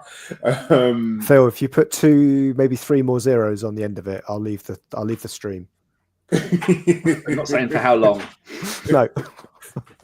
Straight back in. I just think that referees are genuinely incompetent. And I've said this so many times, and I've sort of tweeted this from the pod account and my account on Twitter. It's either corruption or incompetence. Like, there's no doubt. And we saw with David Coote, well, we knew it was corruption there, obviously. He's a naughty boy. He's been on the old fucking Poundland coke, isn't he? He has indeed. But I said this before, like, it's either corruption or incompetence. And I don't know we've done this before. We've done this to death. I don't know what the answer is for refereeing decisions, because you can't talk about referees, otherwise you get held in contempt, and then you have a 1-game ban. You can't, when you appeal to like decisions, you're appealing to the referees, and they decide whether they've got it wrong or not. You tell me how that makes sense at all. The referee are not governed. I mean, the PGMOL is meant to be governed by the FA. And of course they're in coots together. Of course they're in bed together. So I don't get it. And then they have this secret panel where they decide whether the referee's got decisions right or not. No one knows who's on the secret panel. The decisions are never made public. Like when they have these meetings, why are they not in public? Why are they not in an open forum so you can hear what they're discussing, and then you can say, "Oh, by the way, yes, the reason why it wasn't a red card for João Pedro is because he never made contact." But then the rules say that whether you make contact or not, if you swing your arm out like that, it should be a red card. So what happened? And I don't know. I didn't watch the program. Did they discuss the? I didn't watch the program. I just saw the VAR decision about the Duran one because it's Anthony Taylor and he's linked with the Brighton one. No, I don't know. João Pedro is very prone to being, how should I describe it? Brazilian, if you know what I mean. He's prone to that kind of outburst. Passion. He's got passion. He's got passion, and to be fair, he's still in his early 20s. And I would probably have him at Arsenal in a heartbeat. You think Mikel would take him? It's not for Mikel to take him. It's for Mikel to have him. Yeah, that's the other thing. You're absolutely right there. But like referees, like I said, every team in the land can say whether referees are against them. Danny, what's your opinion on sort of refereeing and decisions with Arsenal this season? Because let's face it, it's not been it's not been the best. I think Arteta shutting up has probably helped the situation with the referees picking on us, but they still don't like us. We've run out of. You couldn't even count to how many times we've shown the map of where the referees are from. You've got none from, I think, one from Swindon or Reading, and there's none from London. We've even got one from bloody Australia and none from London. He's a They're Liverpool all fan, North. though. He's a Liverpool fan. Oh, of course he is. They Jared all are. Gillett. I think you've got the Scouse and the Manc Mafia when it comes to the referees, when it comes to the people who run the game, when it comes to the pundits who talk about the game and people who write about the game. So many are Man United and Liverpool because of the years of dominance that they had. And then recently, the Nottingham Forest Twitter account outright accused the FA, the PGMO, of corruption. And they said they don't know who did the tweet, and they're not taking the tweet down because they had 3 dodgy VARs in a row go against them. And nothing is ever going to be done about it. There's talk in the chat about maybe getting AI to do it. Well, it's not AI, it's AGI. Artificial General Intelligence is the one that we need to use because that's the one that's going to be far more advanced and we'll be able to do more stuff with it. But the answer, there is no answer. There is an answer. We all become Liverpool fans. Because they are going to get the rub of the green every single time. Well, we know why, because right? The crowd. Go on, Josh. Because they got that decision wrong. Remember, they cost them the points because of the Diaz goal. Yeah, it's that. They should have won the league that year. Yeah, it's never ever going to change. We've been moaning about it forever. It didn't make as much difference, Karl, when we were shit, but now we're good again. We're not. It's not working for us. Nose has put a bit here. Football has VAR wrong way. In tennis, rugby, or cricket, VAR in brackets or the Hawkeye is the last word on those sports. Not assisting on the field decisions until they realise that it will continue. When last night's game, Karl, meant to be the mic was the referee's mic'd up. I don't remember hearing him say a word. It's because nothing went to VAR. Nothing happened. Just as you're saying that now, that in the Spurs-Liverpool game, Spurs have just scored and they're checking an offside against Spurs. And I've got the TV on mute, but they're showing inside the VAR room and them talking, them trying to draw the lines, which good concept, isn't it? Drawing lines to see if... And I think they've got practice at the weekend, haven't they? Yeah. But do you think maybe the referee's not like us stems from that when the guy didn't draw the lines and then he retired? Is it Simon? Or was it it's David Cook? Was it David Cook? No. Oh, David sorry. Cook. Maybe the wonky lines. Yeah, the fat one who didn't draw the lines. Or he's offside. Spurs. I can't remember. Spurs are back to 0-0. But anyway, yeah, the guy who retired because he didn't draw the lines against the Brentford. Remember when Ivan Toney scored a header? Yeah, and they gave the goal, but he didn't draw the lines, and then the guy retired. I think it's Simon Hooper. I'm sure it's Simon Hooper. I can't remember his name. It's not important anyway. But, but it's definitely and they're never going to fix it. Why should they fix it? They're all happy with the way it's going. Yeah, they get paid. They get paid their wages. They're quite happy on their. It's like I was listening to the Price of Football podcast, and the bloke from there, who's a Brighton fan, was also on something. He was on a podcast with Carragher and Neville. I mean, I couldn't think of many things worse than that. And he said nothing's going to change because they like football the way it is. You've got the 3 or 4 big teams, and Spurs are not in a big 6 side. They've not done anything to deserve that. And he said that's the way they want to keep it. They want to keep the big teams at the top making all the money and everyone else out of it. And he said something along the lines of Newcastle have got more money than every Premier League club owner put together, and they are not allowed to do anything with it. Kieran Maguire. Barry Bryan says Kieran Maguire, that's the one. I mean, the Price of Football podcast is just fantastic. It's one of the best ones you're going to get out there. And he said Newcastle are never ever going to be allowed to play with big boys because they rigged the financial situation so that they'll never be able to do it. As we saw in the summer when Team A will go, oh, we've got a 6-year-old, 35 million. Team B, oh, we've got a 6-year-old, 35 million. Well, you buy ours and we'll buy yours. That's the lengths teams are having to go to try and keep up with the big 4 or 5 that get away financially with almost anything. And we're never going to be able to do it. I mean, if we finish back-to-back runners-up and we broke Wenger's record for the most number of Premier League goals last season, and we're spending £100 million on this player, £40 million on our number 4 or our 4th left back at the club, we're paying 150 grand a week for a player that we never use on loan. All these, we've got the money to do whatever we want, but we're just not doing it right. And the other clubs can afford. I mean, who would have thought that, Klopp is going, Liverpool, there we go, back to the early 90s when they did absolutely nothing. It's come in, slightly changed it a little bit, and now they're going to go on and win the league. That should have been, like you were saying earlier, Karl, this season should have been ours, but Mikel has shit the bed with the help of VAR and the referees. And the help of himself as well, because I think, as you mentioned, we could go back into a couple of those incidents. There are genuine ones where we have been screwed over and that has directly affected the result of the game, but not many of them. Brighton game, before the penalty incident, first half should have been 2 or 3-0 up. Brighton not then coming back into it in the same way in the second half. Was that the one we were shouting about in the group, going, he's taken the handbrake off? He's put the handbrake on at 1-0. Yeah, I think that was I'm not sure because I wasn't looking at my phone during the game. No. But yeah, I think that's generally what we saw. And actually what happened in the Brighton game was that Hertzler made the changes that we couldn't deal with. And it's what we saw Newcastle do all game, put aggressive, direct runners in the midfield and attack us, and we can't deal with it. We haven't got anything like that. Last night was a bastard. But if he plays for your team, genius. What a player. Yeah. We made him look like bloody peak Limpar. No, that's the wrong one, but you know what I mean. He was brilliant. He's a good player, but he just ran us ragged last night. Yeah, it was what Eddie said was the big, Eddie Howe said pre-match was the only reason he was bringing Willock in was for his engine. He wanted his work rate.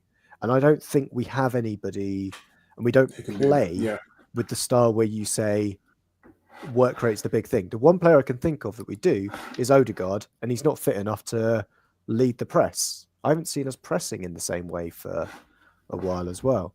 No, because we're tired. We are literally knackered, and we don't have it. And I think Arteta, he wants to play a certain way, but he has to understand that if you keep playing the same team over and over again for 90 minutes, they cannot do it. They can't run for 90 minutes every 3 or 4 days. It's not with the squad.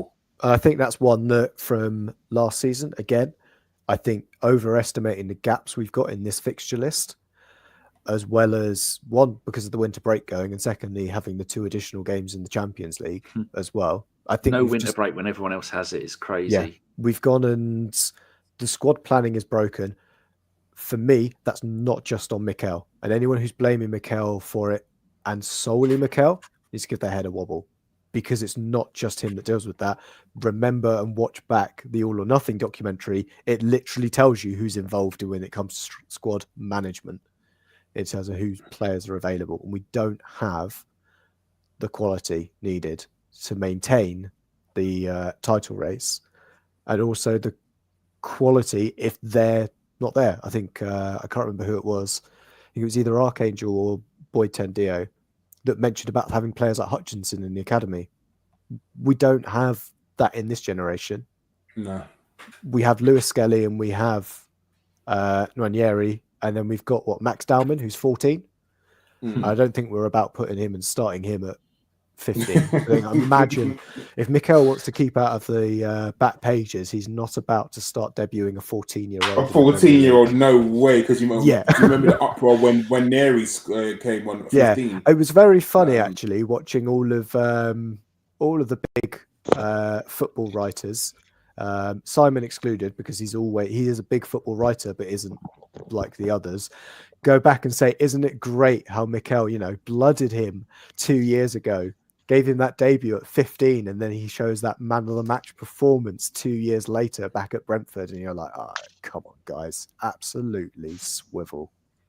Yeah, and also with the fixtures in December, we played 7 games. In January, we've got 9 games. 9 into 31. That's not a good number. That's what, 3 and a bit. Yeah. And then probably look back at last season and see how congested it was, and I bet it wasn't that congested. No, and we just planned for it badly. I don't think we've ever. I think the last time we played 9 games in 1 month is back when we played. I think it was Sheffield Wednesday or Leeds United in the FA Cup. Replay, and it ended up being 5 games, including 4 replays.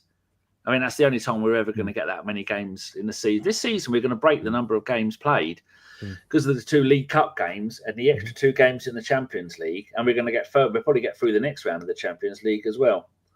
No, Fem, nice to have you back. Before we start taking listeners' questions, I guess we want to talk about transfers and players that we could potentially bring in. Now, if you're using a WhatsApp group, oh God, Spurs just got one up.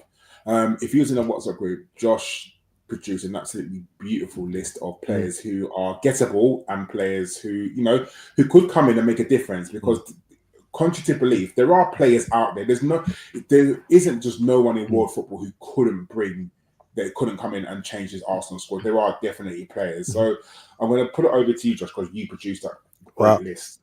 Thank you very much. And as I say, and thanks for Karl for reading out, I think these are players that I think are available and would make a difference. I think, as you mentioned, they're not necessarily, we want Nico Williams as our left winger. They're not necessarily at that quality, but look what we've got at the moment. What we actually need to improve on is, say, Martinelli and Trossard for that left wing, or we need someone who can come in and still cover for Saka, but give these players an opportunity to go. You could, stamp your authority in a position potentially, or you're one for the future. They can play that dual role in the summer if we need to bring in someone ahead of them. And so I did go back to central midfield for one of them because of it coming up as Bellingham's brother's available from Sunderland. I think Job Bellingham, and he's being linked into Premier League sides. It's lower end of the table, but again, that's lower end of the table starting midfielders is almost what we want as backup, maybe even slightly higher level than that. And young, he's having a really good season at Sunderland. He's worth having a look at. Wingers, and the first one I'm going to mention, I think it's almost an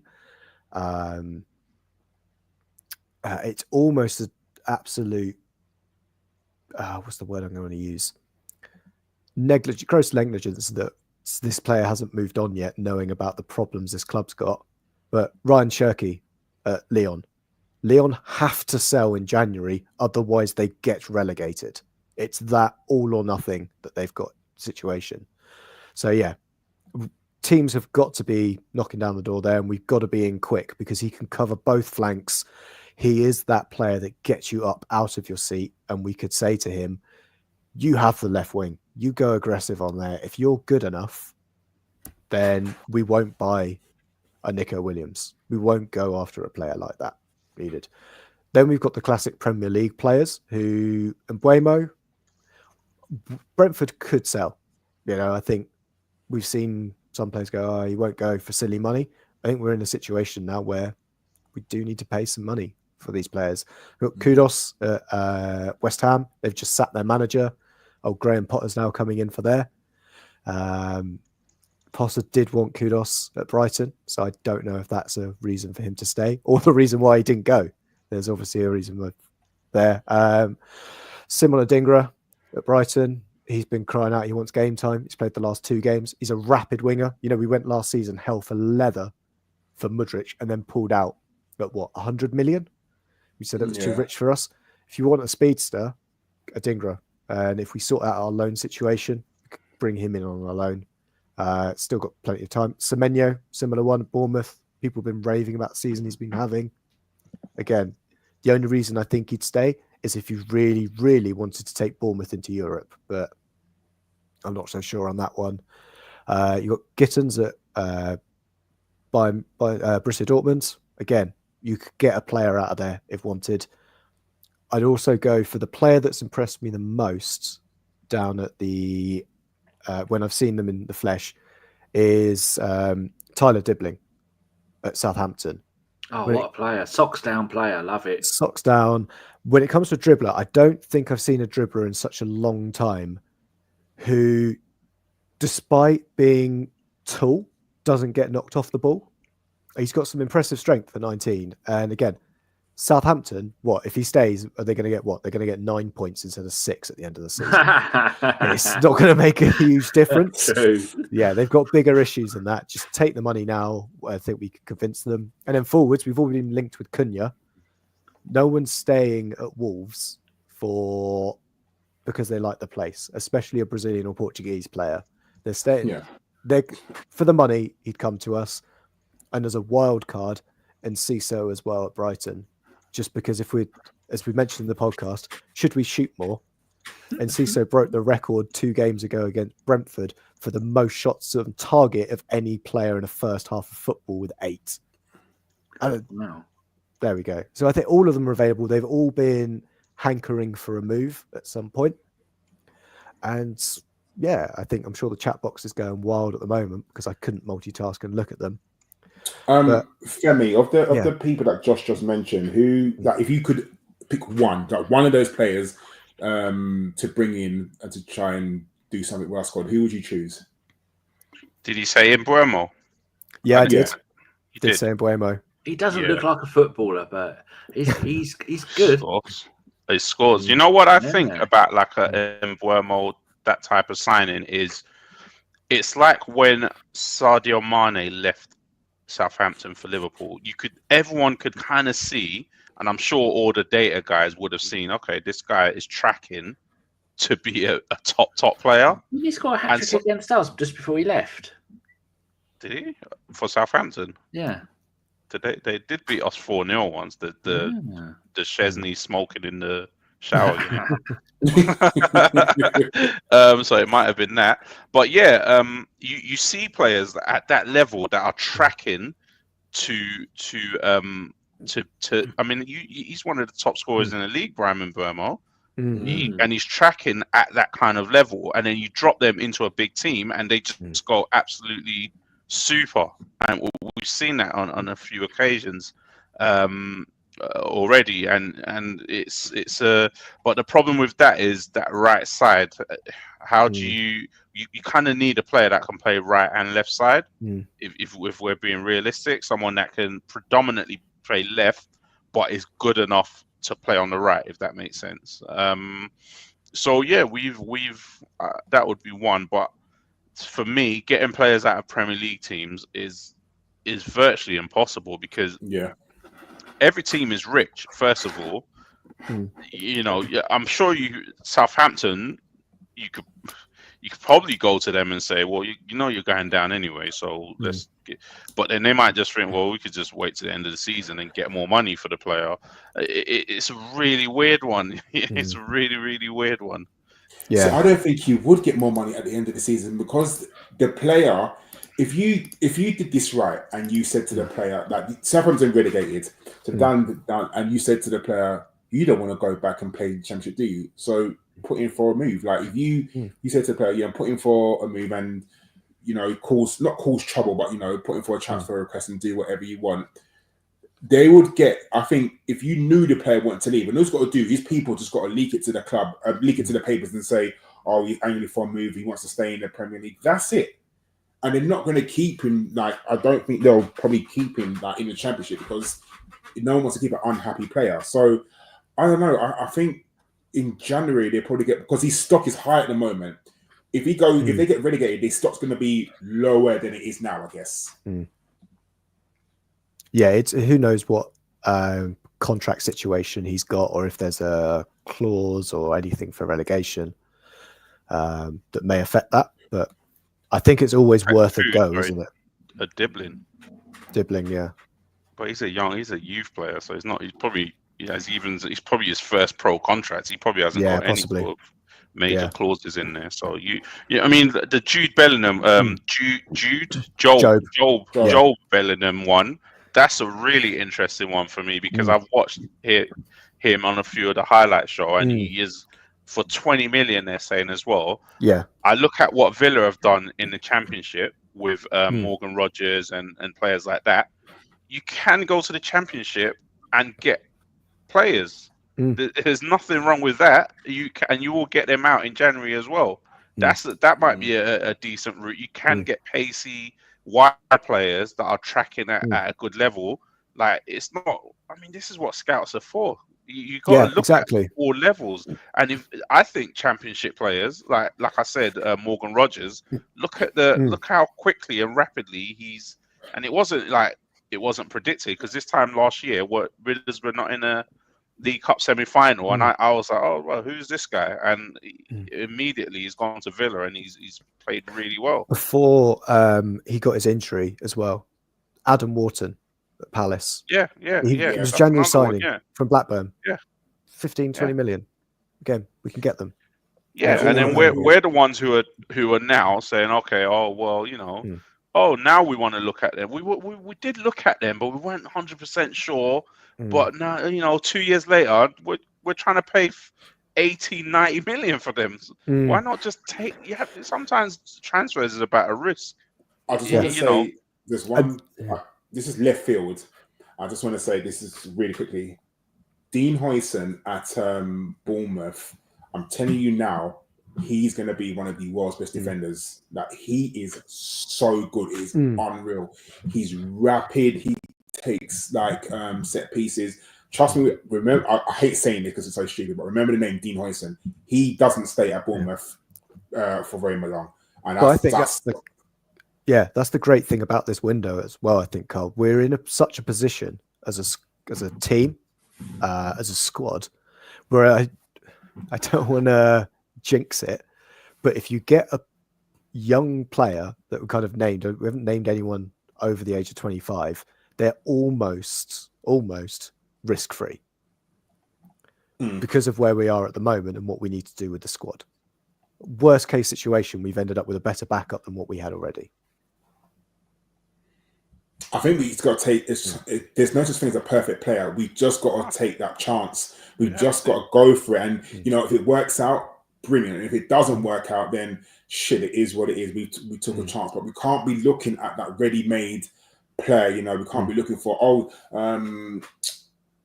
this player is absolutely Isak. He's brilliant. He's in form, and we need him, and we go for him. And ready-made. We need to just look for a player to think, do you know what? He looks good. He fits the profile of what we want. Let's go for him and see what happens. Because, like you said, we need to take a punt maybe in the Championship. I'm not saying that should be our shopping window. However, there are gems that you could pick up and and become brilliant. And if you don't pick them up, it's a case of, in football, what is 20 million now? It's genuinely nothing. 20 million in football is literally nothing. You pay that to get rid of a manager. I was going to say, we spent 45 million on a creative player that's now back at Porto. That's horrible. Do you think, gentlemen, that Arsenal players are more unwilling to come to Arsenal now than they were 2 years ago due to the style of football that we play? I don't think so. No? I think there's still a want to come and play for us, play with us. And they also want to put there's certain players that know they won't come to Arsenal because of the style that they have as well. Rafa Leao, I don't think is anything close to what would be an Arsenal signing. I don't think he's got the right fit for what we do on the left wing. Superb if you want him on FIFA. But for AC Milan, he has a great highlights reel. But that's about it.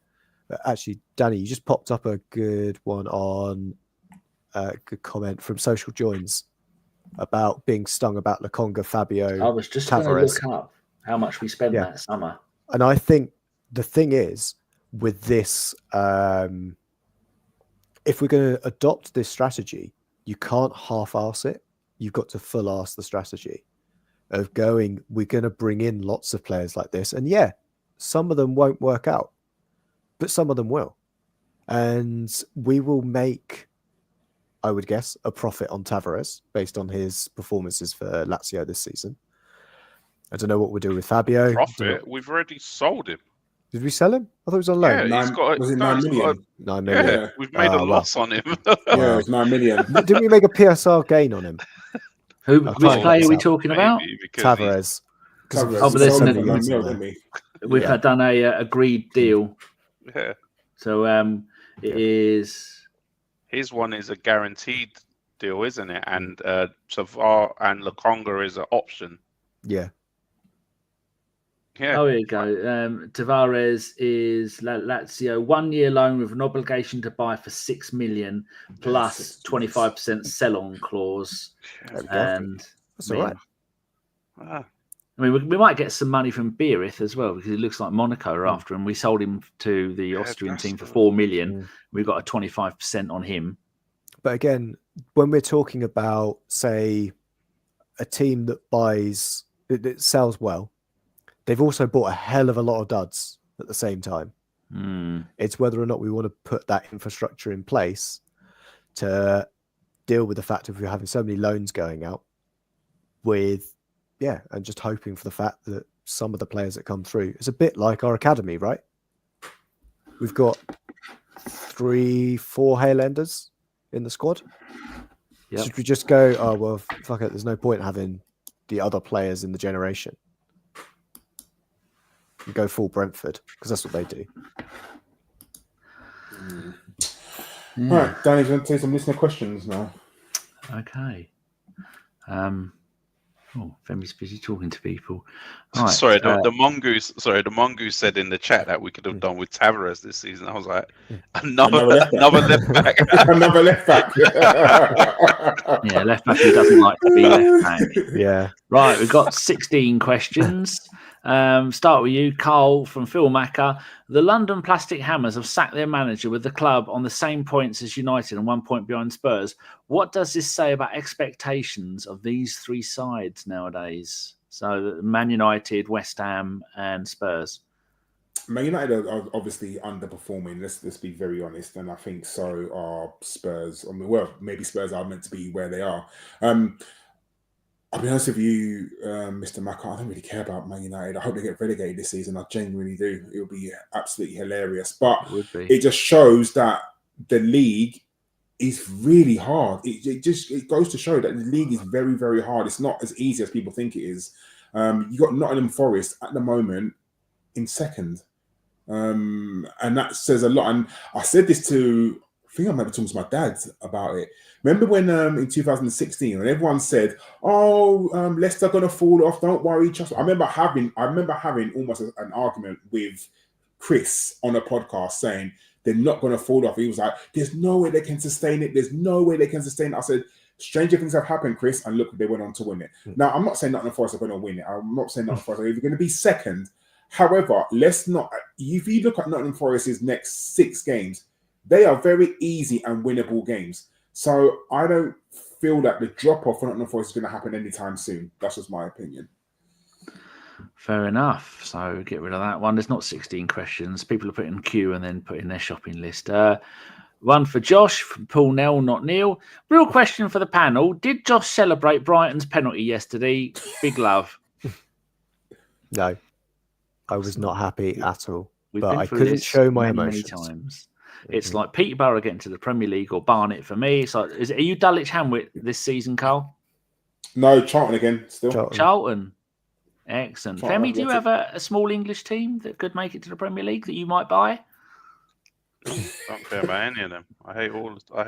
They can play on your back field, couldn't they? Put a pitch in the stadium. Gillingham around the corner from me, but I've never been to a game. Yeah, they're like 10 minutes away. Don't give too much away. I mean, Josh has had to move 3 times because they found out where he was. Yeah, walking around looking like a lost fisherman. Sad times.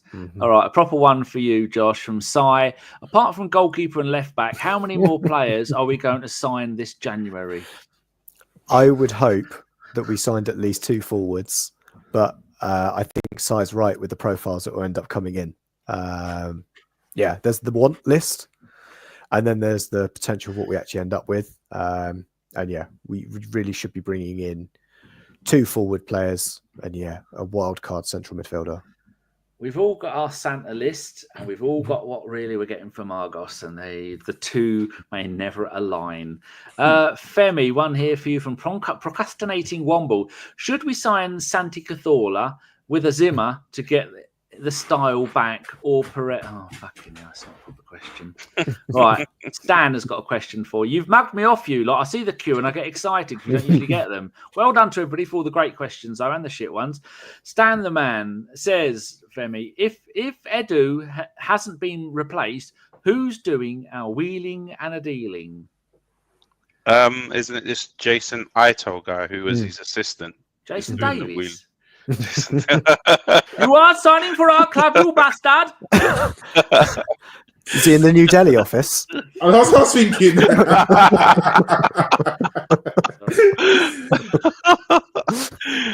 Yeah, so you've got him doing the stuffs at the moment, which I'm guessing won't be too much of a disruption in terms of the plan. But I mean, who is he? Does he hold any weight in any big transfer rooms? Is the big question. So you answer that. You ended that quite quickly. Right, I'll have to proofread this one from Phil. Karl. Take note of this, everybody. This is Phil's one and only decent question for the entire show. He manages to squeeze one out like the golden chicken laying the golden egg, one per show. This is it, Karl. Congratulations. Is there any actual proper strikers coming through Hale End at the moment? No, because we had the discussion in our group chat, and there's literally that we couldn't think of anybody in that's coming through. Like normally you'd hear like, oh, this academy player scored so many goals, or this did this or did that, and you don't really hear of anyone coming through. I mean, that's one that went to Man United, and you know, I think he was doing what he was doing. But at the moment, like normally you could name maybe one of the strikers in the academy. Where does Max Dalman play? Isn't he a midfielder? Wherever the fuck he wants. Is he a midfielder? Is he number 10? Yeah. Fair. So yeah, at the moment there's no one really in the academy that you think, oh, do you know what? I mean, there's Sego Jr., who's on loan at sent back Shrewsbury. Yeah, but he's come back, hasn't he? Yeah, he was at Shrewsbury and he came back. Done anything? He's been injured the whole time. So yeah, it was just ridiculous. But anyone else? No. Unfortunately, Phil, I wish there was, but not at the moment. A little Keon Edwards is always there, but he's never even thought of as a prospect. I can't see. I don't even know how we play under 21. I can't really. That Nathan. We just have a team full of left backs. That's what I've heard. Nathan Butler Adoy, didn't he play the League Cup game? Was it? Did yeah. Yeah, so I don't know. I'm looking at the under-18s. We're 9th in the league, the under-18 Premier League. Top goal scorer, we've got 6 forwards. The highest goal scorer has got 1. The other 5 have got none. We've got God knows how many midfielders. We've got a 5 and a 5. We've got a 3 and an 8. And we've actually got a player called Dan Casey with 8 goals in 9 games. He's 17 years old. Never heard of him. Going to the under-19s, which is mainly only the Champions League, the under-19 Champions League mirror squad stuff. Every week. They are, I mean, they got smashed by Shakhtar 1-0 and then Inter 4-1 and Sporting 3-0. But we did beat Monaco 2-0, but that hasn't got the goal scorers. And you look at our under-21 league, we are 9th in that league. That's close to relegation. And our top goal scorers forwards, Kalen Edwards, like you were saying, Femi, he's got 5 in 7. Ford has got 1 in 3. Kamara's none in 4. Kabir's got 1 in 7. He's been on the bench a few times recently. Seb Ferdinand, 1 in 6. Oh, Butler Ajay, like you were saying, he's got 7 in 9. So he's 22 years old. To still be playing under 21s at 22. That's not really good. All of our midfielders, we've got, what's that? 11 midfielders combined have got 3 goals. And all of our defenders, which is another 9 combined, well, only 1 defender's got goals, and that's Wasajek, the Polish kid, with 2. Goals are very few and far between, it seems. We've got more goalkeepers on the 21s than attackers. Yeah, we've got 5 goalkeepers. Yeah, we've got 5 goalkeepers that are actually really quite good keepers as well, which is that Alexi Rojas I've seen him. That Jack Porter, who was on the bench I know again you didn't yesterday, try the and say 16-year-old. Rojas' surname there. Tommy Setford, who's We signed from Ajax, basically- didn't we? Yeah, Yeah. third choice, signed from Ajax. We signed that Lucas Niengard as well. And then the other Okonkwo brother is there as well. That's yeah. Well, there you go. In there with goalkeepers. You've made us all feel We very need to be depressed sending there. players out on loan because we don't have But the enough problem is good no loans one's again. taking them. No one's unfortunately taking them. You'd think to yourself like a League One team should be buying to take a flipping Premier League sort of under 21 team player, and we just can't get them out Normally, there. Karl, we've got loads of, actually the loan watch should be 5, 10, 15. We have got, apart from first team players, Nelson Vieira, Hine, Tavares, Lokonga, Marquinhos, not really sure what's going on with him. I think he's been sent to Fluminense and they've burnt his passport, so he can't come back. We've got Jack Henry Francis and Karl Sargo Jr. That's it. They're the only two players we've got out on loan. They're both back at the club. I saw Jack Henry Francis in a picture the other day. Yeah, and Sego Jr. has been sent. He's been sent back as well. Back Yeah. from Well, there Shrewsbury, you go. We've got none. Well fucking done. Yeah, it's a big thing that there is clubs out there that we could loan to. Yep. For sure. League One, League Two. Are we worried about them damaging our players at rough and tumble football? but they need that. If we're that concerned, then maybe we should leverage the fact that we own 2 other clubs and send them over there. What did you see? I don't know if we do because the American clubs you mean, but did you see Arteta the other day in his press conference? He was having a big talk about franchise clubs. Did you see it? He was saying that. Yeah, he said basically he thinks that Arsenal need. They were asking him. Okay, he was saying he wishes that Hale End could be more like La Masia in certain ways. So one of the ways he said was players are allowed to sleep. They were made to sleep at the training ground. So he shared a room with, he was saying like Pepe Reina, Iniesta, a few players anyway that turned out to be really good. That's who he shared a room with. He was like, oh yeah. And then the second thing he said was, I really want Arsenal to get basically sister clubs like other clubs are doing now, so that we can send players out on loan, get young players and do all of that. Yeah, multi-club model. Arteta was basically saying Arsenal need to get the multi. We used to have that Belgian side, didn't we? But that was more like a partnership rather with than a understandings, multi-club right? where you actually own the club as well, like Chelsea do with Strasbourg, which is a League One club, isn't it? Yeah, so they I'd go out there. I'd buy Caen, my French team, Berwick Rangers. It was about to get relegated from the lowland leagues. They have to be in the top division for it. And Fortuna Cologne. There we go. But even 50 quid all in. Well, even in Scotland, you're trying to tell me that our under 21 players couldn't go to Scotland and flipping tear it up there? Well, I remember we sent Matt Macy up there once and never again. 6'12" Macy. He made Karl look like an Oompa Loompa. Jesus. Right, more questions, gentlemen. I'll give you this one for Femi from Social Joins. Mikel's cycle is over. Oh, God. This is how managers behave before they lose the fans and get fired. The minute you start playing poor football at AFC, you get sacked. We've seen it all before. Has Social Joins got a point there, Karl? Because things are degrading, regressing, digressing, and de-dressing at the moment. 2 of those are made up words, so good luck with that. He's not going to get sacked. No. Arteta's not going to get sacked. I mean, he's probably, by the end of next season, we'll probably have a better idea of what we're doing with Mikel Arteta. But what I'd say is, if I was a Kroenke or someone in the Kroenke family, I promise you, I would never get rid of Mikel Arteta. Do you know why? You don't have to. He keeps them, not even keeps them in the Champions League. Liverpool don't have to do. I mean, Liverpool, the Kroenkes don't have to do anything. We don't hear from them. They don't need to talk. And no one is, since Arteta's been there, no one's clamoring for them. Where's our owner? Where is Stan? Why is our owner not in the stadium? They only come twice a year. All of that has absolutely died down because they've got a man who speaks really well, who represents the club really well, and is the face of the club. So for them, they can just say, yep, the club is ticking over now. It's what we always wanted.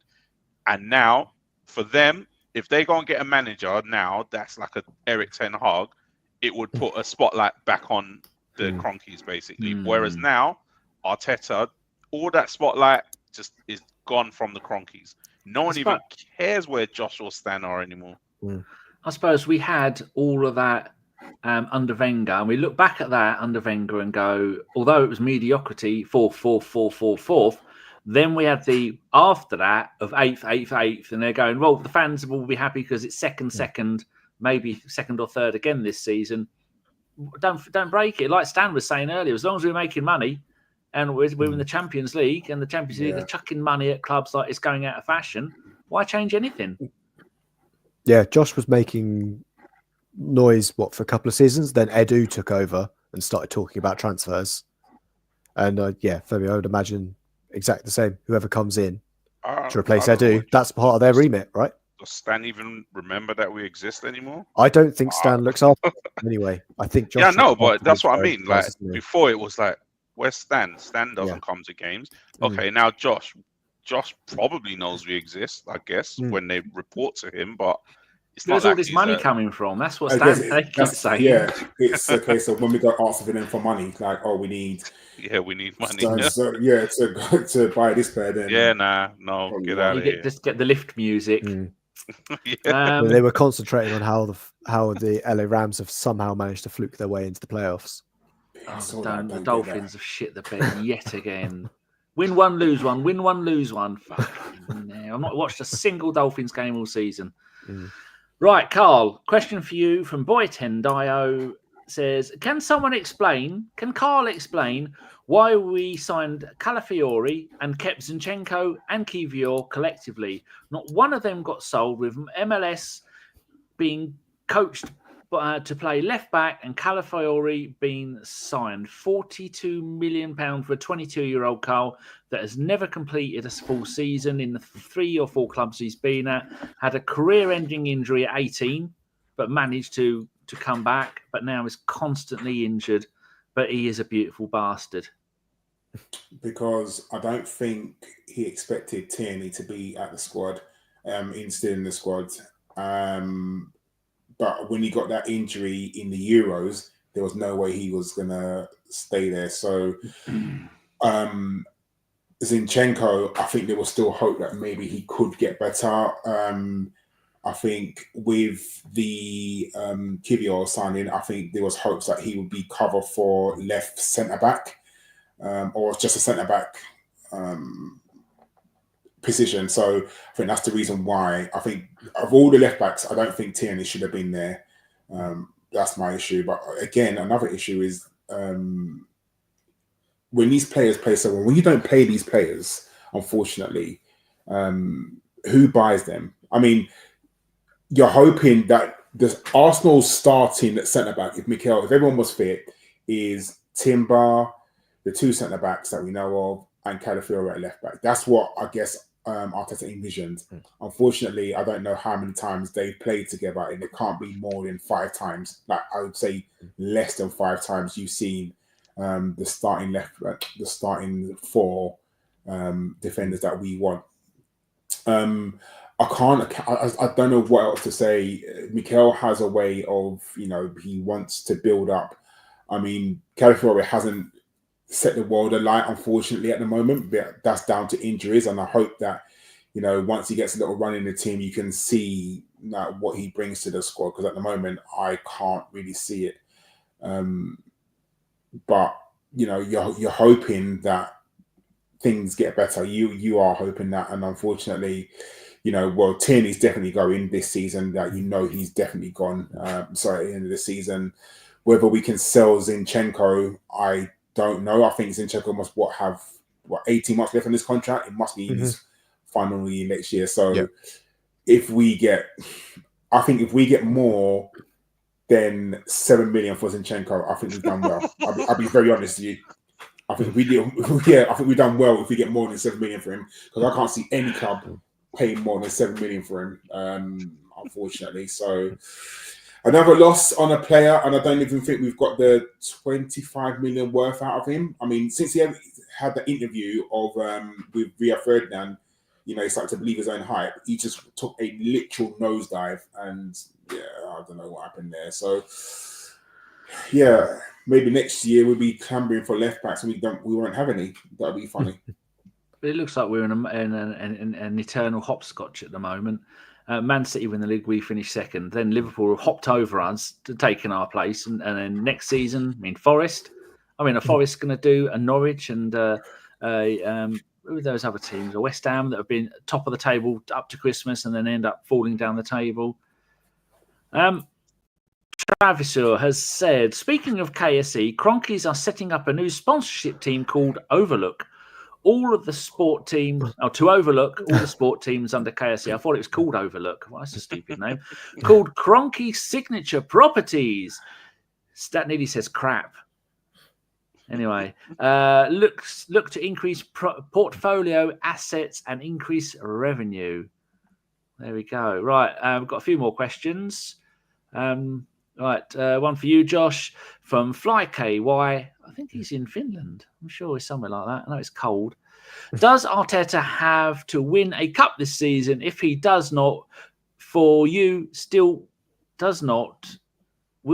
back him this summer with more funds, or is it ta-ta Arteta? Good question. Does Arteta have to win? I'm going to split them up. There's two questions. Does Arteta have to win a cup this season?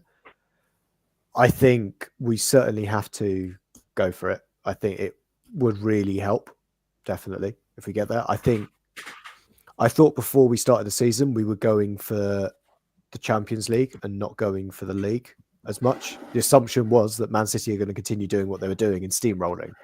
Now, obviously, we know what's happened to them. Liverpool have taken advantage. Klopp was a fraud. They've got in another manager who's just taken that entire side with no new signings and turned them into title challengers. Unless, of course, they do exactly what they did last February and there's a 15-point swing between us again. Who knows? But I think it does seem to be that we need to be getting closer in cup competitions. And then, Danny, what was the other question about? No, not that one. Oh, no, it wasn't that one, was it? It was from Fly. Yeah. I'm just going to scroll back up, talk amongst yourselves. It was about whether or not we'd give him transfer funds. And I think we need to get out of the mentality that we're giving transfer funds to managers. We should be spending what the squad needs it, and the squad needs transfer funds at the moment. And I think even if we bought a great set of players in January, come the summer, we still need to spend funds. We still need to back the squad to match the vision of Arsenal Football Club.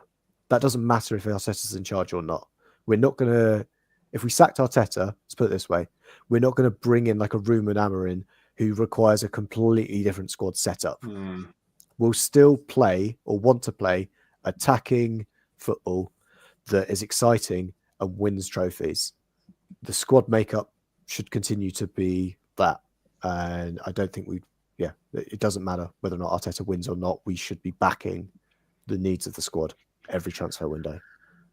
Okay. Formerly Knows asks, will you be doing another podcast in 3 months' time? Hopefully soon, because I think we all missed you.